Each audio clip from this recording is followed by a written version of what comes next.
মুখ হা করে থাকা একটা নেকড়ের পাশে দাঁড়িয়ে আছে ক্রিস্টি।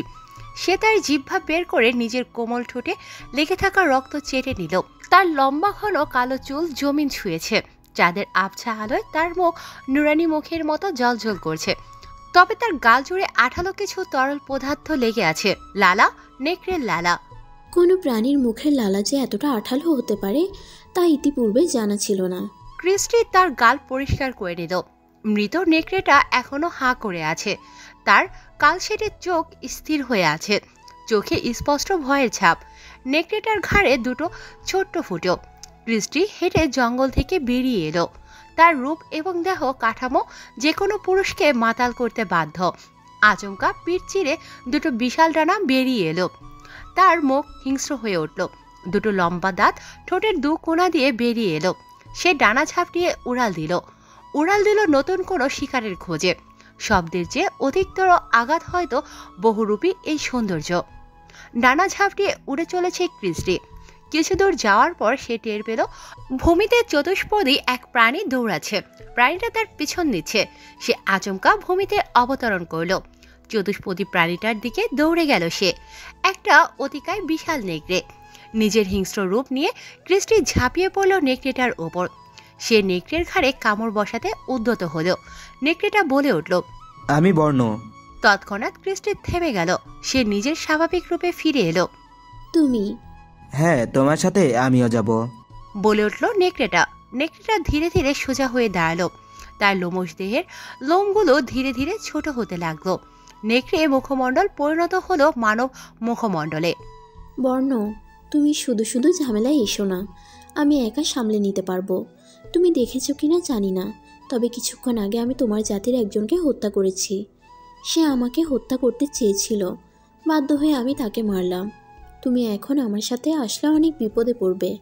আমি তোমাকে সাহায্য করতে পারবো। চার্চের ভেতরের রাস্তা একমাত্র আমি আর বাবা জানেন। ক্রিস্টি কিছুক্ষণ ভাবল। এরপর সে বর্ণকে সাথে নিতে রাজি হলো। রাত তখন দুটো ছুঁই ছুঁই। জানালার ধারে বসে আছে তানভীর। দূর আকাশে মেঘের আড়ালে সে একটা বড়সড় বাদুড় দেখতে পেল। মুখ বাড়িয়ে সে বাদুড়টা দেখতে লাগলো। তবে সেকেন্ড পাঁচেক পর বাদুড়টা আর দেখা গেল না। বাদুড়টা ইতিমধ্যে তার বাড়ি অতিক্রম করে অনেক দূরে চলে গেছে। বেশ কয়েকদিন ধরে শহরে ভ্যাম্পায়ার আতঙ্ক ছড়িয়েছে। অবশ্য বাঙালির স্বভাবই গুজব ছড়ানো। বিগত বেশ কদিন ধরে শহরের রক্তশূন্য মৃতদেহ পাওয়া যাচ্ছে। তবে মৃতদেহগুলো মানবের নয়, নিরীহ কুকুরের। হয়তো কোনো সংগঠন কুকুরগুলোকে হত্যা করছে আর দোষ ফেলছে কল্পনা জগতের ভ্যাম্পায়ার তথা রক্তচোষক মানবের উপর। মনে মনে ভাবল তানভীর। পেশায় সে একজন বেকার, চাকরির সন্ধানে আছে সে। তবে তার মাঝে গুরুত্ব নেই। বাপের পয়সা আছে তো তাই। তানভীর জানালার পাশ থেকে সরে এলো। বিছানায় এসে সে গা এলিয়ে দিল। আজ সারাদিন তার বন্ধুদের সাথে গল্প করে কেটেছে। শরীর তার বেশ ক্লান্ত, তবে তার মগজে একটা চিন্তা বাসা বেঁধেছে। যদি সত্যি ভ্যাম্পায়ারের কাজ হয়, আমি তো একটা কুকুর পালি। সকাল সকাল তানভীরের ঘুম দরজা ধাক্কানোর শব্দে ভেঙে গেল। একরাশ বিরক্তি নিয়ে সে উঠে দরজা খুলল। দরজার সামনে সে তার বাবাকে দেখতে পেল। তার বাবার মুখে আতঙ্ক আর দুঃখের ছাপ। কি হয়েছে বাবা? তানভীরের বাবা তানভীরকে নিয়ে অন্য ঘরে এলেন। এই ঘরটা তানভীরের পোষা কুকুর টমির জন্য। এখানেই টমি রাত হলে ঘুমায়। তানভীর রুমের ভেতর এসে থমকে দাঁড়ালো। তার পোষা প্রিয় কুকুর টমি জিহ্বা বের করে চিরনিদ্রায়। তানভীর দ্রুত টমির কাছে গেল। সে লক্ষ্য করলো টমির ঘাড়ে দুটো ফুটো। তার বুকের ভেতরটা ছ্যাদ করে উঠল। শহরে এসব হচ্ছেটা কি? পরের দিন টমিকে হারানোর শোকের মাঝেও আজ তানভীরের মুখে টানা হাসি ফুটেছে। তানভীরকে ভাবুক ছেলে হতে দেখে তার বোন আরোহী তাকে জিজ্ঞাসা করলো, কি হলো ভাই? তুই দুপুর থেকে দেখছি কিছু একটা নিয়ে ভাবছিস আর হাসছিস। তানভীর মুখ তুলে তার বোনের দিকে তাকালো। আলতো হেসে সে বলে উঠল, অপার্থিব সুন্দর এক মেয়েকে গতদিন পথে দেখেছি। আমাদের দুবারই পরে মেয়েটা থাকে। বাবা শুনলি তোর পা ভাঙবে। তুই একটু ব্যবস্থা করে দে। ব্যবস্থা? কিসের ব্যবস্থা? সেই মেয়েটার সাথে আমার। তানভীরের কথা শেষ না হতেই আরোহী বলে উঠল, দিন দুপুরে স্বপ্ন দেখা বাদ দে। সেই মেয়েটা বিবাহিত হতে পারে, অথবা সে অন্য কাউকে পছন্দ করতে পারে। তোর ভাষ্যমতে সুন্দরী মেয়ে সে। না জানি কত ছেলে মেয়েটার পিছে ঘুরে। এইসব চিন্তা মাথা থেকে বের কর। চাকরি পাওয়ায় মন দেয়, অকর্মঠ। কথাগুলো বলে আরোহী সেখান থেকে চলে গেল। তানভীর কিছুক্ষণ ভাবল। আসলেই তো। বিড়বিড় করে বলে উঠল তানভীর। টমি মারা গেল কি করে? আচমকা তানভীরের মাথায় প্রশ্ন এলো। সে ভাবতে লাগলো। টমির ঘাড়ে দুটো ছোট্ট ফুটো ছিল। ওর লাশটা পর্যবেক্ষণ করে বুঝতে পারি কেউ সারা দেহের রক্ত চুষে নিয়েছে। কোনো মানুষের কাজ বলে তো মনে হচ্ছে না। দরজা জানলা সব ভেতর থেকে বন্ধ ছিল। তাহলে কি এটা ভ্যাম্পায়ারের কাজ? আসলে কি ভ্যাম্পায়ার বলতে কিছু রয়েছে? যদি ভ্যাম্পায়ার থেকে থাকে। নিজেকে নিজে প্রশ্ন করলো তানভীর। মানব জগতে তোমার আসা উচিত হয়নি। জগ থেকে গ্লাসে পানি ঢালতে ঢালতে কথাগুলো বলল বর্ণ। কেন? কারণ তুমি তোমার তৃষ্ণার্ত মেটাতে শহরের প্রাণীদের রক্ত পান করছো, বিশেষ করে কুকুর। মানুষের মনে সন্দেহ এবং আতঙ্ক ছড়িয়ে পড়েছে। কেউ যদি টের পায় তুমি এসব করছো, তাহলে রক্ষা নেই। আমরা এতদিন বনে ছিলাম, বন্যপ্রাণীদের রক্ত পান করতে তুমি, সেখানে সাধারণ মানবের আনাগোনা নেই। কথাটা বলে এক ঢোকে গ্লাসের পানি পান করে নিল বর্ণ। আমরা তো শুধু শুধু শহরে আসিনি, তাই না? যেই কাজটা করতে এসেছি সেই কাজ সম্পন্ন হলেই বনে ফিরে যাব। তোমার রক্তের তৃষ্ণা কমাতে হবে, নিজের উপর নিয়ন্ত্রণ রাখো। ক্রিস্টি মাথা দোলালো। আনমনা হয়ে সে বলল। মানবের রক্ত খেতে কেমন? এই বর্ণ ক্রিস্টির পাশে গিয়ে বসল। ক্রিস্টি বর্ণের দিকে মুখ ঘুরে বলল। চারিদিকে মানবের রক্তের গন্ধ, নিজেকে দমিয়ে রাখতে কষ্ট হচ্ছে। দুদিন রক্তপান করা হতে বিরত থাকো, তাহলে রক্ত ছাড়া থাকার অভ্যাস হয়ে যা। বর্ণ আর কিছু বলার সুযোগ পেল না। ক্রিস্টি তার সুচালো দাঁত বর্ণের ঘাড়ে বসিয়ে দিল। বর্ণের পুরো দেহ কেঁপে উঠল। পর মুহূর্তে সে নিজেকে সামলিয়ে নিয়ে ক্রিস্টির মাথা ধরে টেনে তার ঘাড় থেকে সরিয়ে দিল। ক্রিস্টির লম্বা দাঁতে তাজা রক্ত লেগে আছে। বর্ণের ঘাড়ে ক্ষত চোখে পলকে মিলিয়ে গেল। একই সাথে ক্রিস্টিও স্বাভাবিক হয়ে উঠল। সরি। আগামী দুদিন তুমি আর ঘর থেকে বের হবে না। আগে রক্ত ছাড়া থাকা শিখো, তারপর আমরা যে কাজে এসেছি সেই কাজে মনোনিবেশ করব। চার্জ সম্পর্কে আমার ধারণা আছে, তবে সেখানে বর্তমানে অনেক প্রহরী। সুযোগ বুঝে আমাকে পদক্ষেপ নিতে হবে। আপাতত আমাদের লুকিয়ে থাকাই উচিত মনে করি। বর্ণের মুখ এবং হাতে লোম বৃদ্ধি পেতে লাগলো। ধীরে ধীরে সে নেকড়ে মানবে পরিণত হলো। ঘরের মধ্যে পায়চারি করতে লাগলো সে।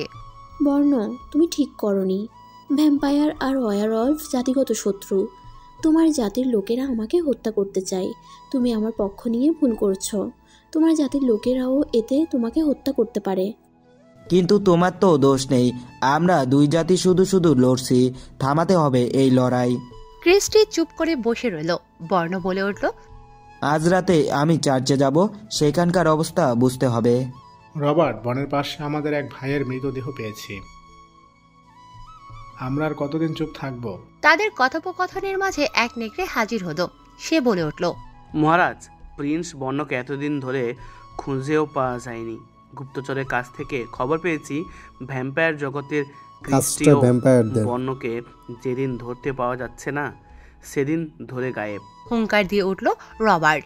তারা দুজন পালিয়েছে। একটু থেমে সে আবারও বলে উঠল।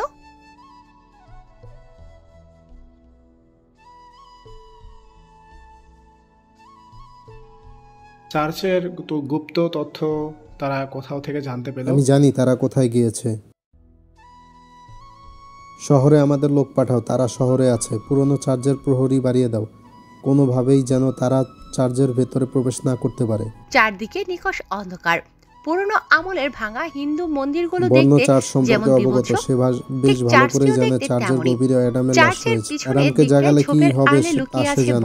ও কেন সে এমন করছে সেটা আমার বোধগম্য নয়। এখন তাদের ধরে নিয়ে আসো। চার্চের ভেতরে কি হচ্ছে দেখা অসম্ভব, তবে বর্ণ স্পষ্ট দেখতে পাচ্ছে ভেতরে কি হচ্ছে। মানবের দৃষ্টি সীমানা যেখানে শেষ, সেখান থেকে তার স্বচ্ছ দৃষ্টির উৎপত্তি। বর্ণের টকটকে লালচে চোখ জোড়া স্থির হয়ে তাকিয়ে আছে চার্চের দিকে। সে নিচু গলায় বলে উঠল। 13 জন প্রহরী, 5 জন বাইরে, 7 জন ভেতরে আর 3 জন ছাদে। এই 13 জন আমার উপর ছাপিয়ে পড়লে নির্ঘাত আমার হাড়গোড় অক্ষত থাকবে না। বর্ণ মনে মনে ভাবতে লাগলো কি করা যায়। চার্চের প্রহরীদের পরাস্ত করতে হবে। বর্ণ নিজের মানব রূপ ছেড়ে নেকড়ে রূপ ধারণ করল। দুপায়ে দাঁড়িয়ে থাকা লোমশ দেহের এক অতিকায় বিশাল নেকড়েতে পরিণত হলো বর্ণ। এক লাফে সে ছাদের উপর উঠে গেল। তার দৈত্যাকার দেহের ভারে ছাদে এক থাকা কিছু পাথর খসে নিচে পড়ে গেল। ধপাস করে একটা শব্দ হলো। তৎক্ষণাৎ চার্চের প্রহরীরা সতর্ক হয়ে গেল। সকলে আশপাশ খুব তীক্ষ্ণ দৃষ্টিতে দেখতে লাগলো। আচমকা এক নেকড়ে মানব প্রহরী চিৎকার দিয়ে ছাদের দিকে ইশারা করে বলে উঠল, ওই যে বন্য।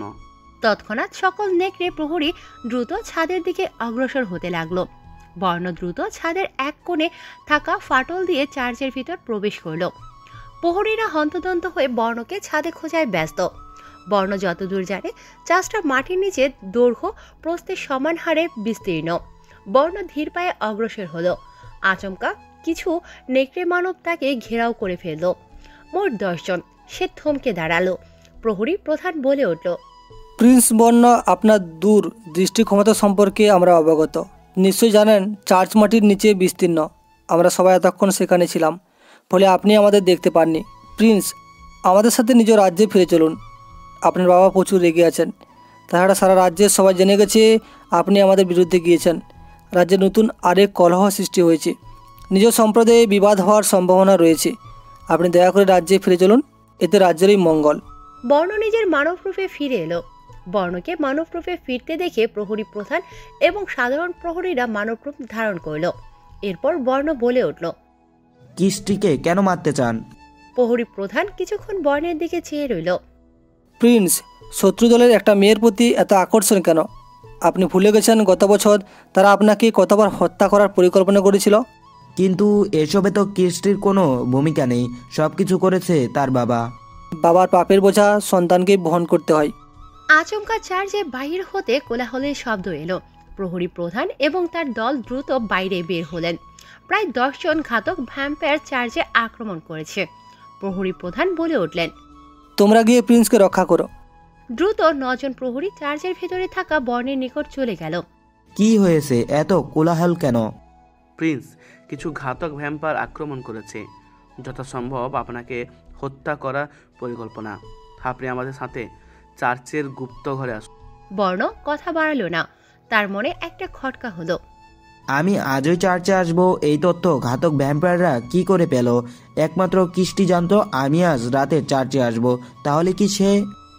আচমকা চার্চের এক পাশের দেয়াল ভেঙে কিছু সংখ্যক ভ্যাম্পায়ার ভিতরে প্রবেশ করল। কয়েকজন প্রহরী ভ্যাম্পায়ারদের সাথে যুদ্ধ করতে চলে গেল, আর বাকিরা বর্ণকে নিয়ে চার্চের গুপ্ত ঘরে প্রবেশ করল। কিছুক্ষণ পর চারদিক নিস্তব্ধ, পিনপতন নীরবতা যাকে বলে। বর্ণ গুপ্তঘর থেকে বের হতে চাইল, কিন্তু প্রহরীরা বাধা দিল। বর্তমানে বর্ণের সাথে মোট 3 জন প্রহরী রয়েছে।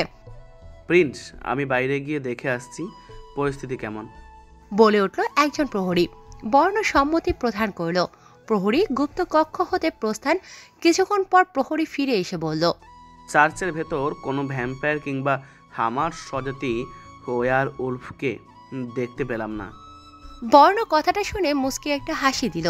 এরপর সে আর দানবীয় রূপ নিয়ে প্রহরীর 3 জনের উপর ঝাঁপিয়ে পড়ল। তার হিংস্র আঘাতে প্রহরীরা জ্ঞান হারালো। বেশ, দুদল তাহলে একে অপরের সহিত যুদ্ধ করে নৃশংস হয়ে গিয়েছে। এবার আমি যে কাজের জন্য এসেছি তা সম্পাদন করার পালা। সে গুপ্তঘর থেকে বেরিয়ে চার্চের গভীরে যেতে লাগলো। আচমকা তার নাকে একটা মন মাতানো সুগন্ধি ঘ্রাণ এলো। সে ঠাই দূরে দাঁড়িয়ে রইল। ঘ্রাণ নেওয়ার ক্ষমতার কাজে লাগিয়ে সে বুঝতে পারল চার্চের ওপর থেকে এই সুঘ্রাণ আসছে। ক্রিস্টি, এই ঘ্রাণ তোমার? তার মানে তুমি এখানে উপস্থিত রয়েছো? মনে মনে ভাবল বর্ণ। পেছন থেকে অসংখ্য পদধ্বনি শব্দ পেয়ে সে পেছনে ফিরে তাকালো। ক্রিস্টি এবং তার সাথে 4টে ঘাতক ভ্যাম্পায়ার তার দিকে অগ্রসর হচ্ছে। চোখ বড় বড় করে সেদিকে তাকিয়ে থেকে বিস্মিত গলায় বর্ণ বলে উঠল, অসম্ভব! ক্রিস্টি, তুমি আমাকে ধোঁকা দিলে? কাঁপতে লাগলো তার গলা। ক্রিস্টি বর্ণের মুখোমুখি দাঁড়িয়ে বলল, অ্যাডামের লাশ কোথায়? আমি বলবো না তোমাকে। নাসূচক মাথা নাড়িয়ে বলল বর্ণ। একটু থেমে সে আবারও বলে উঠল, এসব কেন করলে? তাহলে বিগত কমাস তুমি আমার সাথে নাটক করেছিলে? তুমি কখনো নিজ রাজ্য থেকে পালাওনি? সবকিছু সাজানো গুছানো নাটক ছিল। বর্ণ, অ্যাডামের লাশ তোমাদের নিকট থাকার কোনো অধিকার নেই। সেটা আমাদের পূর্বপুরুষ তিনি। তুমি আমার প্রতি দুর্বল সেটা আমি বেশ ভালো করেই জানি। তাই কমাস তোমার সাথে একটু ভাব বিনিময় করলাম। আমি রাজ্য থেকে পালাইনি, আমি বাবার অনুমতিতে এসব করেছি। আমার সাথে বাবা কয়েকজন ঘাতক ভ্যাম্পায়ারও দিয়েছেন সুরক্ষার জন্য। এরা তো তুমি আমাকে ব্যবহার করেছো, তাই তো? ব্যবহার করলে তুমি এতক্ষণ এখানে দাঁড়িয়ে থাকতে না, ওপারে চলে যেতে। অ্যাডামের লাশটা দিয়ে দাও। তোমার রাজ্যের উপর আমাদের রাজ্য আর কখনো আক্রমণ করবে না। আমাদের মধ্যে কথা হয়েছিল আমরা অ্যাডামের লাশ ধ্বংস করে দেব। যেটা নিয়ে এত ঝামেলা সেটা আমরা রাখবো না, কিন্তু তুমি বিশ্বাসঘাতকতা করলে। অ্যাডামের লাশ কোথায়? ক্রিস্টি, কাপা গলায় বলল বর্ণ। একটু থেমে সে বলল, এখনো সময় আছে। ঘাতক ভ্যাম্পায়ারদের আমরা দুজন চাইলেই নিমিষেই শেষ করে দিতে পারি। তুমি জানো অ্যাডামের লাশ তোমার বাবার হাতে গেলে কি হতে চলেছে। Don't do this. ক্রিস্টি একগাল হাসলো। হেসে সে বলল, যে তরলটা তোমার রক্তে মিশিয়েছিলাম সেটা এতক্ষণে কাজ শুরু করে দেওয়ার কথা। মনে আছে আমার কামড়টা? বর্ণ তার ঘাড় হাতে চেপে ধরল। তার চোখের সামনের জগৎটা ধীরে ধীরে ঝাপসা হতে লাগলো। এরপর কি হয়েছে তা আর বর্ণের মনে নেই। চোখ মেলে নিজেকে চার্চের একদম গভীরে থাকা অ্যাডামের কক্ষে পেল। চোখ মেলে উঠে বসল সে। আশেপাশে তাকিয়ে সে দেখল অ্যাডামের লাশ কয়েকজন ভ্যাম্পায়ার নিয়ে যাচ্ছে। ক্রিস্টি তাদের দিকে নির্দেশনা দিচ্ছে। বর্ণের বুঝতে বাকি রইল না ক্রিস্টি সেদিন যখন তার ঘাড়ে কামড় দেয় তখন তার মুখে কিছু তরল ছিল, যা তাকে কিছুক্ষণ আগে ক্রিস্টি বসে নিয়ে যায়। অতঃপর সে ক্রিস্টিকে অ্যাডামের কক্ষ অবধি নিয়ে আসে। ক্রিস্টি বর্ণের দিকে তাকালো। বর্ণকে উদ্দেশ্য করে বলল, ঘুম ভালো হয়েছে তো? বর্ণ অকথ্য এক গালি হাঁকিয়ে ক্রিস্টির দিকে তেড়ে যেতে লাগলো। ক্রিস্টি ক্ষিপ্ত গতিতে দৌড়ে এসে বর্ণের বুকে লাথি মারল। ছিটকে বর্ণ দূরে গিয়ে পড়ল। ব্যথায় কুকিয়ে উঠল সে। ইতিমধ্যে ক্রিস্টির সাথে আসা ভ্যাম্পায়াররা অ্যাডামের লাশ নিয়ে কক্ষ থেকে বেরিয়ে পড়েছে। কক্ষে এখন দুজন ব্যক্তি, ক্রিস্টি এবং বর্ণ। বর্ণ ওয়াইল্ড উলফে পরিণত হলো। দৌড়ে গিয়ে সে ক্রিস্টিকে কামড় দিতে উদ্যত হলো। বর্ণ, কোমল গলায় বলল ক্রিস্টি। বর্ণ থেমে গেল। সে তার সাধারণ রূপে ফিরে এলো। মাটিতে বসে পড়ল সে। পারবো না তোমাকে মারতে। মেঝেতে বসে কথাটা বলল বর্ণ। ক্রিস্টি বর্ণের কাছে আসলো। এরপর সে বলল, তোমাকে আমার পছন্দ হয়েছে। আফসোস তুমি ওয়ারওলফ। ক্রিস্টি আলতো করে বর্ণের গালে একটা চুমু খেলো। বর্ণ থমকে গেল। হৃদয় স্পন্দন কিছুক্ষণের জন্য থেমে গেল। ক্রিস্টি মুখ তুলে বর্ণের দিকে তাকিয়ে বলল, বাই। ক্রিস্টির পিঠ চিরে ডানা বেরিয়ে এলো। তার ঠোঁটের দু কোণ থেকে দুটো লম্বা দাঁত বেরিয়ে এলো। সে সজোরে বর্ণের ঘাড়ে একটা কামড় বসালো। টেনে বর্ণের ঘাড় হতে এক থলি মাংস ছিঁড়ে ফেলল। বর্ণ ধপাস করে মেঝেতে পড়ে গেল। ক্রিস্টি কক্ষের পিলারগুলো ঘুষি মেরে ভেঙে দিল। সাথে সাথে পাথরের কক্ষ ভেঙে যেতে লাগলো। ক্রিস্টি দ্রুত কক্ষ থেকে প্রস্থান করল। বর্ণের শরীর একের পর এক পাথর পড়তে লাগলো। নড়ছে না সে। ধীরে ধীরে পাথরের স্তূপে চাপা পড়ে গেল সে। রাত তখন 1:30 ছুঁই ছুঁই। জানালার ধারে বসেছিল তানভীর। আচমকা সে লক্ষ্য করল পাহাড়ের পদদেশে একটা বিশাল চার্চটা কেঁপে উঠছে। ভূমিকম্প হচ্ছে নাকি? নিজেকে নিজে প্রশ্ন করল তানভীর। সে নিজের ঘরটা একবার দেখে নিল। না, ঘর তো দুলছে না। তাহলে কি প্রাচীন চার্চটা বিধ্বস্ত হচ্ছে? নিজেকে নিজে প্রশ্ন করল তানভীর। সে লক্ষ্য করল চার্চের এক মশলা পুরো ধূলিসাৎ হয়েছে। তানভীরের বাসার সামনে সড়ক এবং সড়কের পাশে বিশাল মাছ। এরপর কয়েকটা দোতলা বাড়ি এবং এরপর হলো চার্চটা। চার্চটা বড় হওয়ায় চার্চের উপরিভাগ তানভীরের ঘর থেকে স্পষ্ট দেখা যায়। পরের দিন সকালে তানভীর সকাল সকাল চার্চের উদ্দেশ্যে রওনা দিল। মিনিট 10 হেঁটে চলার পর সে চার্চের সন্নিকটে পৌঁছালো। চার্চের চারপাশে ঘুরে দেখতে লাগলো। চার্চের আশেপাশে সে কোনো মানুষের চিহ্ন পেল না। পুরো স্থানটা নীরব। চার্চের ধূলিসাৎ হওয়ার অংশে এসে দাঁড়ালো তানভীর। আচমকা তার দৃষ্টি মাটিতে স্থির হয়ে গেল। কয়েকটা পায়ের ছাপ রয়েছে মাটিতে। গভীর রাতে কেউ এসেছিল চার্চে। চার্চের ভেতর কেউ চাপা পড়েনি তো? নিজেকে নিজে প্রশ্ন করলো তানভীর। একটু ভাবলো সে। পুলিশকে খবর দেব? সাহায্য পাবো বলে তো মনে হয় না, কারণ চার্চের লোক সমাগম নেই। তানভীর কয়েকটা পাথর সরাতে লাগলো। 3-4টে পাথর সরাতেই তানভীর একটা আহত যুবককে দেখতে পেল। যুবকের নাকের কাছে তানভীর নিজের আঙুল দিল। নিঃশ্বাস নিচ্ছে সে। তানভীর দ্রুত ট্রেনে ধ্বংসস্তূপ থেকে যুবকটিকে বের করে নিল। আশেপাশে কয়েকজন লোককে ডেকে এনে তানভীর যুবকটাকে হাসপাতালে নিয়ে গেল। দৌড়ে রবার্টের কাছে এলো একটা নেকড়ে মানব। মহারাজ, চার্চ ধ্বংস হয়ে গেছে। সেই সাথে চার্জের দায়িত্বে থাকা সবাই মারা গেছে। হেডামের লাশও নিয়ে গেছে ওরা। আমি কোনো মতে পালিয়ে এসেছি এখানে। একটা দুঃসংবাদ আছে মহারাজ। কি হয়েছে? একটু ভয় ভেবে পাচ্ছ রবার্ট কেন? আবারও বলে উঠলেন। নেকড়ে মানব মাথা নিচু করলো। সে নিচু গলায় বলে উঠল, বর্ণ ও গতরাত ঘটনাস্থলে ছিল। আমি জানি না সে এখন কি অবস্থায় আছে। ওরা রবার্ট অর্থাৎ বুকে হাত ভ্যাম্পায়ার? চেপে দীর্ঘশ্বাস নিতে লাগলেন। তার চোখে জল। বিড়বিড় করে কান্না ভেজা গলায় বর্ণ! তিনি বলে উঠলেন, বর্ণ!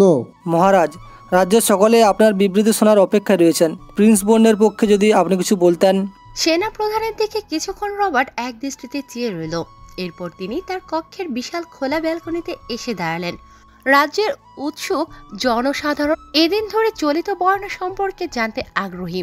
বর্ণ স্বজাতি বিরোধী হওয়ার রাজ্যের জনসাধারণের মনে সে ঘৃণা আর ক্ষোভ জন্ম নিয়েছে, তা মাটি চাপা দিতে রবার্ট বিবৃতি প্রদান করলেন। বর্ণ স্বেচ্ছায় রাজ্য হতে পালিয়ে যায়নি, বরং তাকে অপহরণ করা হয়েছিল। ভ্যাম্পায়ার, হ্যাঁ, এটা তাদের কাজ। গতদিন রাতে তারা শহরে থাকা আমাদের চার্জ হতে অ্যাডাম ইউবার্ডের লাশ চুরি করে। বর্ণ তাদের বাধা দেয় এবং এক পর্যায়ে তাদের রক্তক্ষয়ী এক সংঘর্ষ হয়। ঘাতক ভ্যাম্পায়াররা সংখ্যালঘু হওয়ার ফলে আমার ছেলে বর্ণ এবং প্রহরীরা ঘটনাস্থলেই। এইটুকু বলেই রবার্ট থেমে গেলেন। রাজ্যের জনসাধারণের চোখে জল টলমল করছে। অজানা এক বেদনা তাদের হৃদয় যন্ত্রে আঘাত হানল। রবার্ট আবারও বলে উঠল। এরপর রবার্ট নিজ কক্ষের দিকে অগ্রসর হতে উদ্যত হলেন। আচমকা জনসাধারণের ভিড় হতে একজন নেকড়ে মানব বলে উঠলেন, ঘাতক ভ্যাম্পায়ার সম্প্রদায় আমাদের প্রিন্সকে হত্যা করেছে। আমরা তাদের ছাড়বো না। বর্ণ একটা আমাদের হিংস্র বিরুদ্ধে যায়নি, নেকড়ে সে আমাদের হুঙ্কার জন্য তুলল। সেই লড়েছে। নেকড়ে মানব, তার সাথে তাল মিলিয়ে বাকি সব নেকড়ে মানব হুঙ্কার দিয়ে উঠল। তাদের তীক্ষ্ণ হুঙ্কারে কেঁপে উঠল পুরো নেকড়ে সাম্রাজ্য। রবার্ট হেঁটে নিজ কক্ষে ফিরে এলেন। রবার্টের দ্বিতীয় সন্তান এবং তার একমাত্র মেয়ে এলিনা কক্ষে এক প্রকার ছুটে এলো। বাবা, এসব কি শুনছি? ভাই। রবার্ট মলিন একটা হাসি দিয়ে মাথা নাড়ালো। এলিনা মুখে হাত দিয়ে মাটিতে বসে পড়ল। কান্না ভেজা গলায় সে বলে উঠল, বর্ণ, ছেলেটার মাথায় ভারী চোট লেগেছে। স্মৃতিশক্তি ফিরে পায় কি না তা নিয়ে আমি শঙ্কিত। জ্ঞান ফিরলে বলা যাবে। আপাতত কিছু মেডিসিন আমি লিখে দিচ্ছি, সেগুলো ক্রয় করে নিন। জি। কিছু মেডিসিন লিখে তানভীরের হাতে দিয়ে ডক্টর বললেন, ছেলেটা আপনার কি হয় ভাই?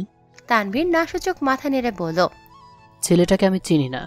পাহাড়ের পাদদেশে থাকা চার্চের ধ্বংসস্তূপ হতে ছেলেটাকে পেয়েছি। ডাক্তার বেডের উপর অবচেতন অবস্থায় শুয়ে থাকা বর্ণের দিকে তাকিয়ে থেকে বললেন, চার্চ ধ্বংস হয়ে গেছে। ভারী অদ্ভুত তো। এত শত বছর ধরে চার্চটা মাথা উঁচু করে দাঁড়িয়েছিল, হঠাৎ ভেঙে গেল কি করে? আর এই ছেলেটা চার্চে কেন গেল? তাও অজানা, তবে ছেলেটার জ্ঞান ফিরলেই সবকিছু পরিষ্কার হবে। এরপর তানভীর হাসপাতাল সংলগ্ন ফার্মেসি থেকে ডক্টর কর্তৃক লিখিত ঔষধগুলো ক্রয় করে নিল। বর্ণের কাছে ফিরে এসে তানভীর দেখলে বর্ণের জ্ঞান ইতিমধ্যে ফিরেছে। বর্ণ মুখ তুলে নিজের অবস্থান সম্পর্কে অবগত হলো। সে বর্তমানে হাসপাতালের বেডে শুয়ে আছে। বর্ণ উঠে বসলো। তানভীর বর্ণের পাশে গিয়ে বসলো। তোমার নাম কি? বর্ণ। তুমি চার্চে গেলে কেন? Sorry, church. তোমাকে আমি চার্চে পেয়েছি। চার্চের ধ্বংসস্তূপে পেয়েছি তোমাকে। মনে পড়ছে না। কিছুক্ষণ পর ডক্টর এলেন। তিনি বর্ণকে পর্যবেক্ষণ করে বললেন, আকস্মিক স্মৃতি হারিয়েছে সে। আমি কি বাড়ি ফিরে যেতে পারবো? তোমার মাথায় গভীর চোট লেগেছে। তাছাড়া দুর্বল তুমি। কিছুদিন তোমাকে হাসপাতালেই থাকতে হবে। বর্ণ তানভীরের দিকে কৃতজ্ঞতার দৃষ্টিতে তাকিয়ে বলে উঠল, আমার প্রাণ রক্ষা করার জন্য আপনার কাছে আমি চিরঋণী। জীবনে কোনোদিন আপনাকে উপকার করার সুযোগ পেলে নিজের সর্বোচ্চ দেব। তানভীর কিছু বলো না। সে মনে মনে ভাবল, ছেলেটার কথায় একটা রাজকীয় ভাব আছে। হয়তো বড় কোনো পরিবারের সন্তান। এদিকে ভ্যাম্পায়ার রাজ্যে অ্যাডাম ইউওয়ার্ডের লাশ নিয়ে পৌঁছালো ক্রিস্টি এবং ঘাতক ভ্যাম্পায়াররা ক্রিস্টির পিতা ক্রিস্টিকে দেখে গাল ভরে এক বিজয়ী হাসি দিলেন। ক্রিস্টি, তুমি আজ অসাধ্যকে সাধন করেছো। গর্ব হচ্ছে তোমার মতো বীরের পিতা হতে পেরে। ক্রিস্টি কিছু বলল না, না হাসলো না তার পিতার সাথে দু কথা বলল। সে সোজা নিজ কক্ষে চলে গেল। ক্রিস্টির পিতা তথা সমগ্র ভ্যাম্পায়ার রাজ্যের রাজা এক ঘাতক ভ্যাম্পায়ারকে প্রশ্ন করল, ক্রিস্টির কি হয়েছে? জানা নেই মহারাজ, তবে লক্ষ্য করেছি সারা পথ জুড়ে প্রিন্সেস কেমন জানি উদাস। বর্ণের কি হয়েছে? বর্ণকে প্রিন্সেস নিজ হাতে হত্যা করেছেন। আজ আমার আনন্দের দিন। সমগ্র ভ্যাম্পায়ার রাজ্যের রক্তপানের উৎসবের ব্যবস্থা করো। জি মহারাজ। ঘণ্টা খানেকের মধ্যে পুরো ভ্যাম্পায়ার রাজ্য উৎসব আমেজ ছড়িয়ে পড়ল। সাধারণ ভ্যাম্পায়াররা রাজমহলের সামনে এসে জড়ো হলো। জনসাধারণের উদ্দেশ্যে ক্রিস্টির বাবা উইলিয়াম বিবৃতি দিলেন। এই অসাধ্য সাধন করেছে আমার মেয়ে। সে শুধু আমাদের পূর্ব সম্রাটের লাশ আনেনি, সেই সাথে নেকড়ে মানব রাজ্যের পরবর্তী রাজাকে হত্যাও করেছে। নেকড়ে সমাজের মূল স্তম্ভ ভেঙেছে সে। উইলিয়াম সেনাপ্রধানকে বললেন, ক্রিস্টিকে নিয়ে আসো। রাজ্যের সবাই ক্রিস্টিকে দেখতে আগ্রহী। মাথা নিচু করে কোমল গলায় সেনাপ্রধান বললেন, মহারাজ, প্রিন্সেসকে অনেকবার ডেকেছি কিন্তু তিনি আসতে নারাজ। তিনি বলেছেন তাকে যেন আর বিরক্ত না করা হয়। ক্লান্ত হয়তো, তাই আসতে চাচ্ছে না। আমারও তাই ধারণা। কয়েক ঘন্টা ধরে চলল রক্তপানের মহা উৎসব। ক্রিস্টিবাদে সকলে উৎসবে সামিল হয়েছে। জি মহারানী, আমাকে স্মরণ করেছিলেন। বৃদ্ধ এক বিজ্ঞ ভ্যাম্পায়ার ক্রিস্টির সামনে দাঁড়িয়ে বললেন, আপনি তো এই রাজ্যের সবচেয়ে মেধাবী এবং দুর্ধর্ষ গুপ্তচর, তাই না? মাথা নাড়ল বৃদ্ধ ভ্যাম্পায়ার। হুকুম দিন, কি তথ্য আপনার নিকট পেশ করতে হবে? ক্রিস্টি উঠে দাঁড়ালো এবং বলল, নেকড়ে রাজ্য হতে তথ্য আনবর্ণ বেঁচে আছে নাকি মৃত? কুর্নিশ করে বৃদ্ধ ভ্যাম্পায়ার কক্ষ হতে প্রস্থান করল। রাতে ক্রিস্টির কাছে সংবাদ নিয়ে এলো সেই বৃদ্ধ ভ্যাম্পায়ার। প্রিন্সেস বর্ণ বেঁচে নেই, বর্ণের বাবা এই বিবৃতি দিয়েছেন। ক্রিস্টি কিছুক্ষণ স্তম্ভিত হয়ে বৃদ্ধ ভ্যাম্পায়ারের দিকে তাকিয়ে রইল। এরপর সে তাকে রোম থেকে চলে যেতে বলল। কুর্নিশ করে বৃদ্ধ ভ্যাম্পায়ার সেখান থেকে প্রস্থান করল। ক্রিস্টি আচমকা কান্না করতে লাগলো। বিড়বিড় করে সে বলতে লাগলো, সরি বর্ণ। একটা বদ্ধ ঘরে অ্যাডাম ওয়েবার্ডের লাশ রাখা। লাশটি কেন্দ্র করে দাঁড়িয়ে আছে উইলিয়াম এবং কিছু ঘাতক ভ্যাম্পায়ার। ইউবার্ডের লাশের চারদিকে ছোট্ট কুয়ো। কয়েকজন ভ্যাম্পায়ারকে কুয়োর মুখের সামনে আনা হলো। এরপর তাদের মাথা নামানো হলো। একটা ধারালো অস্ত্র নিয়ে ঘাতক ভ্যাম্পায়াররা তাদের গলা হতে মাথা শরীর থেকে আলাদা করে দিল। ফলাফল গলা কাটা দেহ হতে গড়গড় করে রক্ত কুয়োতে গড়িয়ে পড়তে লাগলো। সেই রক্ত ইউবার্ডের শুষ্ক দেহ শোষণ করতে লাগলো। ধীরে ধীরে ইউবার্ডের শুষ্ক দেহ তাজা হতে লাগলো, যেন জীবন ফিরে পাচ্ছে সে। কিছুক্ষণ পর আচমকা হুট করে বসে পড়ল ইউবার্ডের দেহ। ধীরে ধীরে চোখ মেলল সে। তার স্ত্রীর লালচে চোখ তাকিয়ে আছে উইলিয়ামের দিকে। হাসতে লাগলো সে, পৈশাচিক হাসি। পাশাপাশি উইলিয়াম। আচমকা ইউবার্ড লাফ দিয়ে উইলিয়ামকে মেঝেতে ফেলে দিল। সজোরে উইলিয়ামের ঘাড়ে কামড় বসিয়ে দিল। ঘাতক ভ্যাম্পায়াররা উইবার্ডের আক্রমণ করতে উদ্যত হলো, কিন্তু ততক্ষণে অনেক দেরি হয়ে গেছে। উইলিয়াম পরপারে পাড়ি দিয়েছে। এত দ্রুত কেউ রক্তপান করতে পারে তা ইতিপূর্বে ঘাতক ভ্যাম্পায়াররা দেখেনি। ইউবার্ড তাদের দিকে তাকিয়ে বিভৎস এক হাসি দিল। আমি হলাম তোমাদের নতুন রাজা। সকল ঘাতক ভ্যাম্পায়ার চুপ করে দাঁড়িয়ে রইল। কি হলো, কুর্নিশ করছো না কেন? হুঙ্কার দিয়ে উঠল ইউবার্ড। হাঁটু গিরে বসে সকল ঘাতক ভ্যাম্পায়ার ইউবার্ডকে কুর্নিশ করে সম্মান করল। ইউবার্ড একটা গর্জন দিল। তার গর্জনে কেঁপে উঠল পুরো কক্ষ। আকাশের দিকে তাকিয়ে আছে ক্রিস্টি। আচমকা সে লক্ষ্য করল পরিষ্কার আকাশ কেন যেন হিংস্র হয়ে উঠছে। ক্রিস্টি অনুভব করল রাজমহল মৃদু কাঁপছে। রাজমহল কাঁপছে কেন? হঠাৎ কি হলো? নিজেকে নিজে প্রশ্ন করল ক্রিস্টি। হঠাৎ সে অনুভব করলো কে একজন তার পিছনে দাঁড়িয়ে আছে। দুটো হাত আচমকা ক্রিস্টিকে জড়িয়ে ধরল। এত রূপবতী কেন তুমি?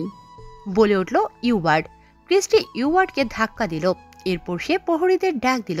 দুজন প্রহরী ভিতরে প্রবেশ করল। এই ভ্যাম্পায়ারকে জেলে ভরো। আমাকে ছোঁয়ার সাহস পেল কোথায়? রেগে গেল ক্রিস্টি। প্রহরীরা চুপ করে দাঁড়িয়ে রইল।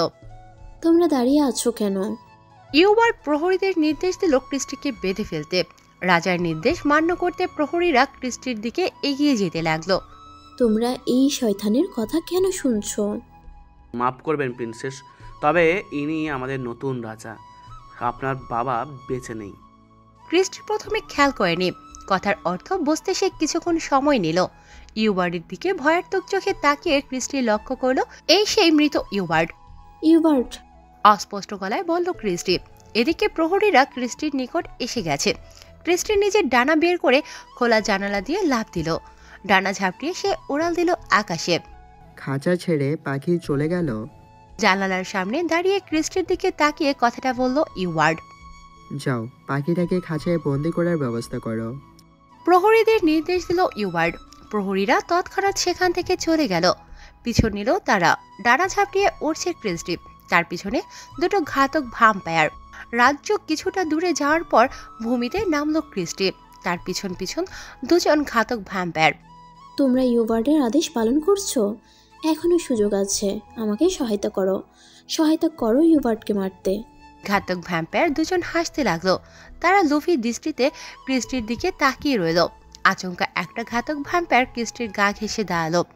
ক্রিস্টির চোখ রাগে অগ্নিশর্মা হয়ে গেল। সে তার হিংস্র রূপ ধারণ করল। ঘাতক ভ্যাম্পায়ার ঘাড়ে কামড় দিয়ে পুরো মাথা সে আলাদা করে দিল। এই দৃশ্য দেখে অপর ঘাতক ভ্যাম্পায়ার পালাতে নিল, কিন্তু পারল না। ক্রিস্টি ক্ষিপ্ত গতিতে এসে তার মাথা ছিঁড়ে ফেলল। নিজ বেডের পাশে থাকা জানালা দিয়ে বাইরে তাকিয়ে আছে বর্ণ। আকাশটা আজ মেঘলা। এক ফালি চাঁদ আকাশের বুকে দাঁড়িয়ে আছে, চাঁদটা কিছুটা লালচে। তাহলে ইওবার্ডকে শেষ পর্যন্ত জাগ্রত করলো কিষ্টি? মনে মনে নিজেকে নিজে প্রশ্ন করল বর্ণ। বর্ণ হাসল এবং ভাবল, এবার বুঝবে আসল বিপদ কাকে বলে। আকাশে এক ফালি হলদে চাঁদ উঠেছে আজ। বনের ভেতর একা হেঁটে চলেছে ক্রিস্টি। আচমকা ক্রিস্টির কান খরগোশের কানের মতো দাঁড়িয়ে গেল। তার দেহ সতর্ক হচ্ছে। ক্রিস্টি তার লালচে চোখ চারদিকে বোলাতে লাগলো। সেকেন্ড 10 পর সে বুঝতে পারল তার চারপাশে নেকড়ে মানব। নেকড়ে মানবেরা তাকে ঘেরাও করেছে। ক্রিস্টি উড়াল দিল, তবে সে ব্যর্থ হলো। একটা নেকড়ে মানব দৌড়ে এসে তার উপর ঝাঁপিয়ে পড়ল। ফলস্বরূপ সে জমিনে পতিত হলো। একে একে আরো 4টে নেকড়ে ঝাঁপিয়ে পড়ল তার উপর। পালানোর কোনো সুযোগ নেই। নেকড়ে মানবগুলো ক্রিস্টির দেহ কামড়ে দিতে লাগলো। ব্যথায় সে কান ফাটানো চিৎকার দিতে লাগলো। ধীরে ধীরে জ্ঞান হারালো সে। রক্তে পুরো জমিন ভিজে গেছে। ক্রিস্টি নিজেকে লোমশ পিঠে অনুভব করল। চোখ মেলে তাকালো সে। নিজের অবস্থান বুঝতে কিছুটা বেগ পেতে হলো। বর্ণের পিঠে শুয়ে আছে সে। নেকড়ে মানব বর্ণ ক্রিস্টিকে পিঠে করে নিয়ে ক্ষিপ্ত গতিতে এগিয়ে চলেছে। এগিয়ে যাচ্ছে পাহাড়ের দিকে। ক্রিস্টি উঠে বসার চেষ্টা করলো, কিন্তু সে ব্যর্থ হলো। অনুভব করলো তার হাতের অংশ কামড়ের দাগ। ঘাড় থেকে রক্ত ঝরছে। চোখ বুজে শুয়ে রইল সে। কিছুক্ষণ পর বর্ণ ক্রিস্টিকে নিয়ে ভাঙা চার্জে এসে পৌঁছালো। ক্রিস্টিকে পিঠ থেকে নামিয়ে বর্ণ নিজের মানব রূপে ফিরে এলো। ক্রিস্টি মাথা নিচু করে বসে রইল। বর্ণ ক্রিস্টির গা ঘেঁষে বসলো। ক্রিস্টির কানের কাছে নিজের মুখ নিয়ে সে বলল, প্রিন্স কিষ্টি মন মাতানো রূপের অধিকারী। ক্রিস্টি কিছু বলল না। বর্ণ ঠাট্টা করে বলল, আজ সেই কোমল দেহ ক্ষতবিক্ষত, শরীরে সুতো পরিমাণ বস্ত্র নেই। ক্রিস্টি বর্ণের দিকে বড় বড় চোখে তাকিয়ে রইল। মাথা নিচু করে সে তার দেহের দিকে তাকিয়ে লজ্জিত হলো। তার দেহে আসলেই কোনো বস্তু নেই। সে বুঝতে পারল নেকড়ে মানবদের কামড়ে তার দেহে থাকা পোশাক ছিঁড়ে গেছে। সে কিছুক্ষণ চুপ করে বসে রইল। নিজের লজ্জাবতী স্থানগুলো ঢাকার বিন্দুমাত্র চেষ্টাও করল না সে। কিছুক্ষণ নীরবতা। হাতের ক্ষত স্থানে রক্ত জমাট বেঁধেছে, তবে ঘাড়ের ক্ষতটা গভীর। সারতে 2-3 দিন তো কমপক্ষে নিবেই। ক্রিস্টি কিছু বলল না। সে চাঁদের দিকে এক দৃষ্টিতে তাকিয়ে রইল। আজ পূর্ণ চাঁদ উঠেছে আকাশে। আজ তো ভ্যাম্পায়ারদের ক্ষমতা কিছুটা বেড়ে যায়, তাই না? ক্রিস্টি মাথা নাড়ল। অবাক হচ্ছ না আমি কিভাবে বেঁচে আছি? প্রশ্ন করল বর্ণ। ক্রিস্টি বর্ণের দিকে তাকালো। তোমার ঘাড়ে আমি যে কামড়টা দিয়েছিলাম সেই ক্ষত রাতের মধ্যেই সেরে যাওয়ার কথা, আর তোমার দেহ পাথরের আঘাত নেওয়ার মতো যথেষ্ট কঠিন। বুদ্ধিমতী। এরপর সে মাটির উপর শুয়ে পড়ল। একটা দীর্ঘ নিঃশ্বাস ফেলে সে বলল, শব্দের চেয়েও অধিকতর ঘাতক হলো নারীর সৌন্দর্য। ক্রিস্টি ঘাড় ঘুরিয়ে রাগী দৃষ্টিতে বর্ণের দিকে তাকালো। আমাকে বাঁচালে কেন? ভোগ করে ফেলে দিতে। বিশ্বাসঘাতক আমি। এক প্রকার কেঁদে কথাগুলো বলল ক্রিস্টি। যে যাই বলুক, নারীর হৃদয় বড্ড কোমল, হোক সেটা ক্রিস্টি। ক্রিস্টি হুট করে এসে বর্ণকে জড়িয়ে ধরল। বর্ণ বেশ হকচকিয়ে গেল। নিজেকে সামনে নিয়ে এসে ক্রিস্টির কানে কানে বলল, এবারও কি মায়ের ফেলে মারার পরিকল্পনা নাকি? ক্রিস্টি কিছু বলল না, কাঁদতে লাগলো। অনবরত কাঁদতে থাকলো। আমাকে মাফ করে দাও, আমার ভুলে আজ। কাঁদতে কাঁদতে বলল ক্রিস্টি, ইটস ওকে। মিনিট 10 পর বর্ণের বুকে মাথা রেখে শুয়ে আছে ক্রিস্টি।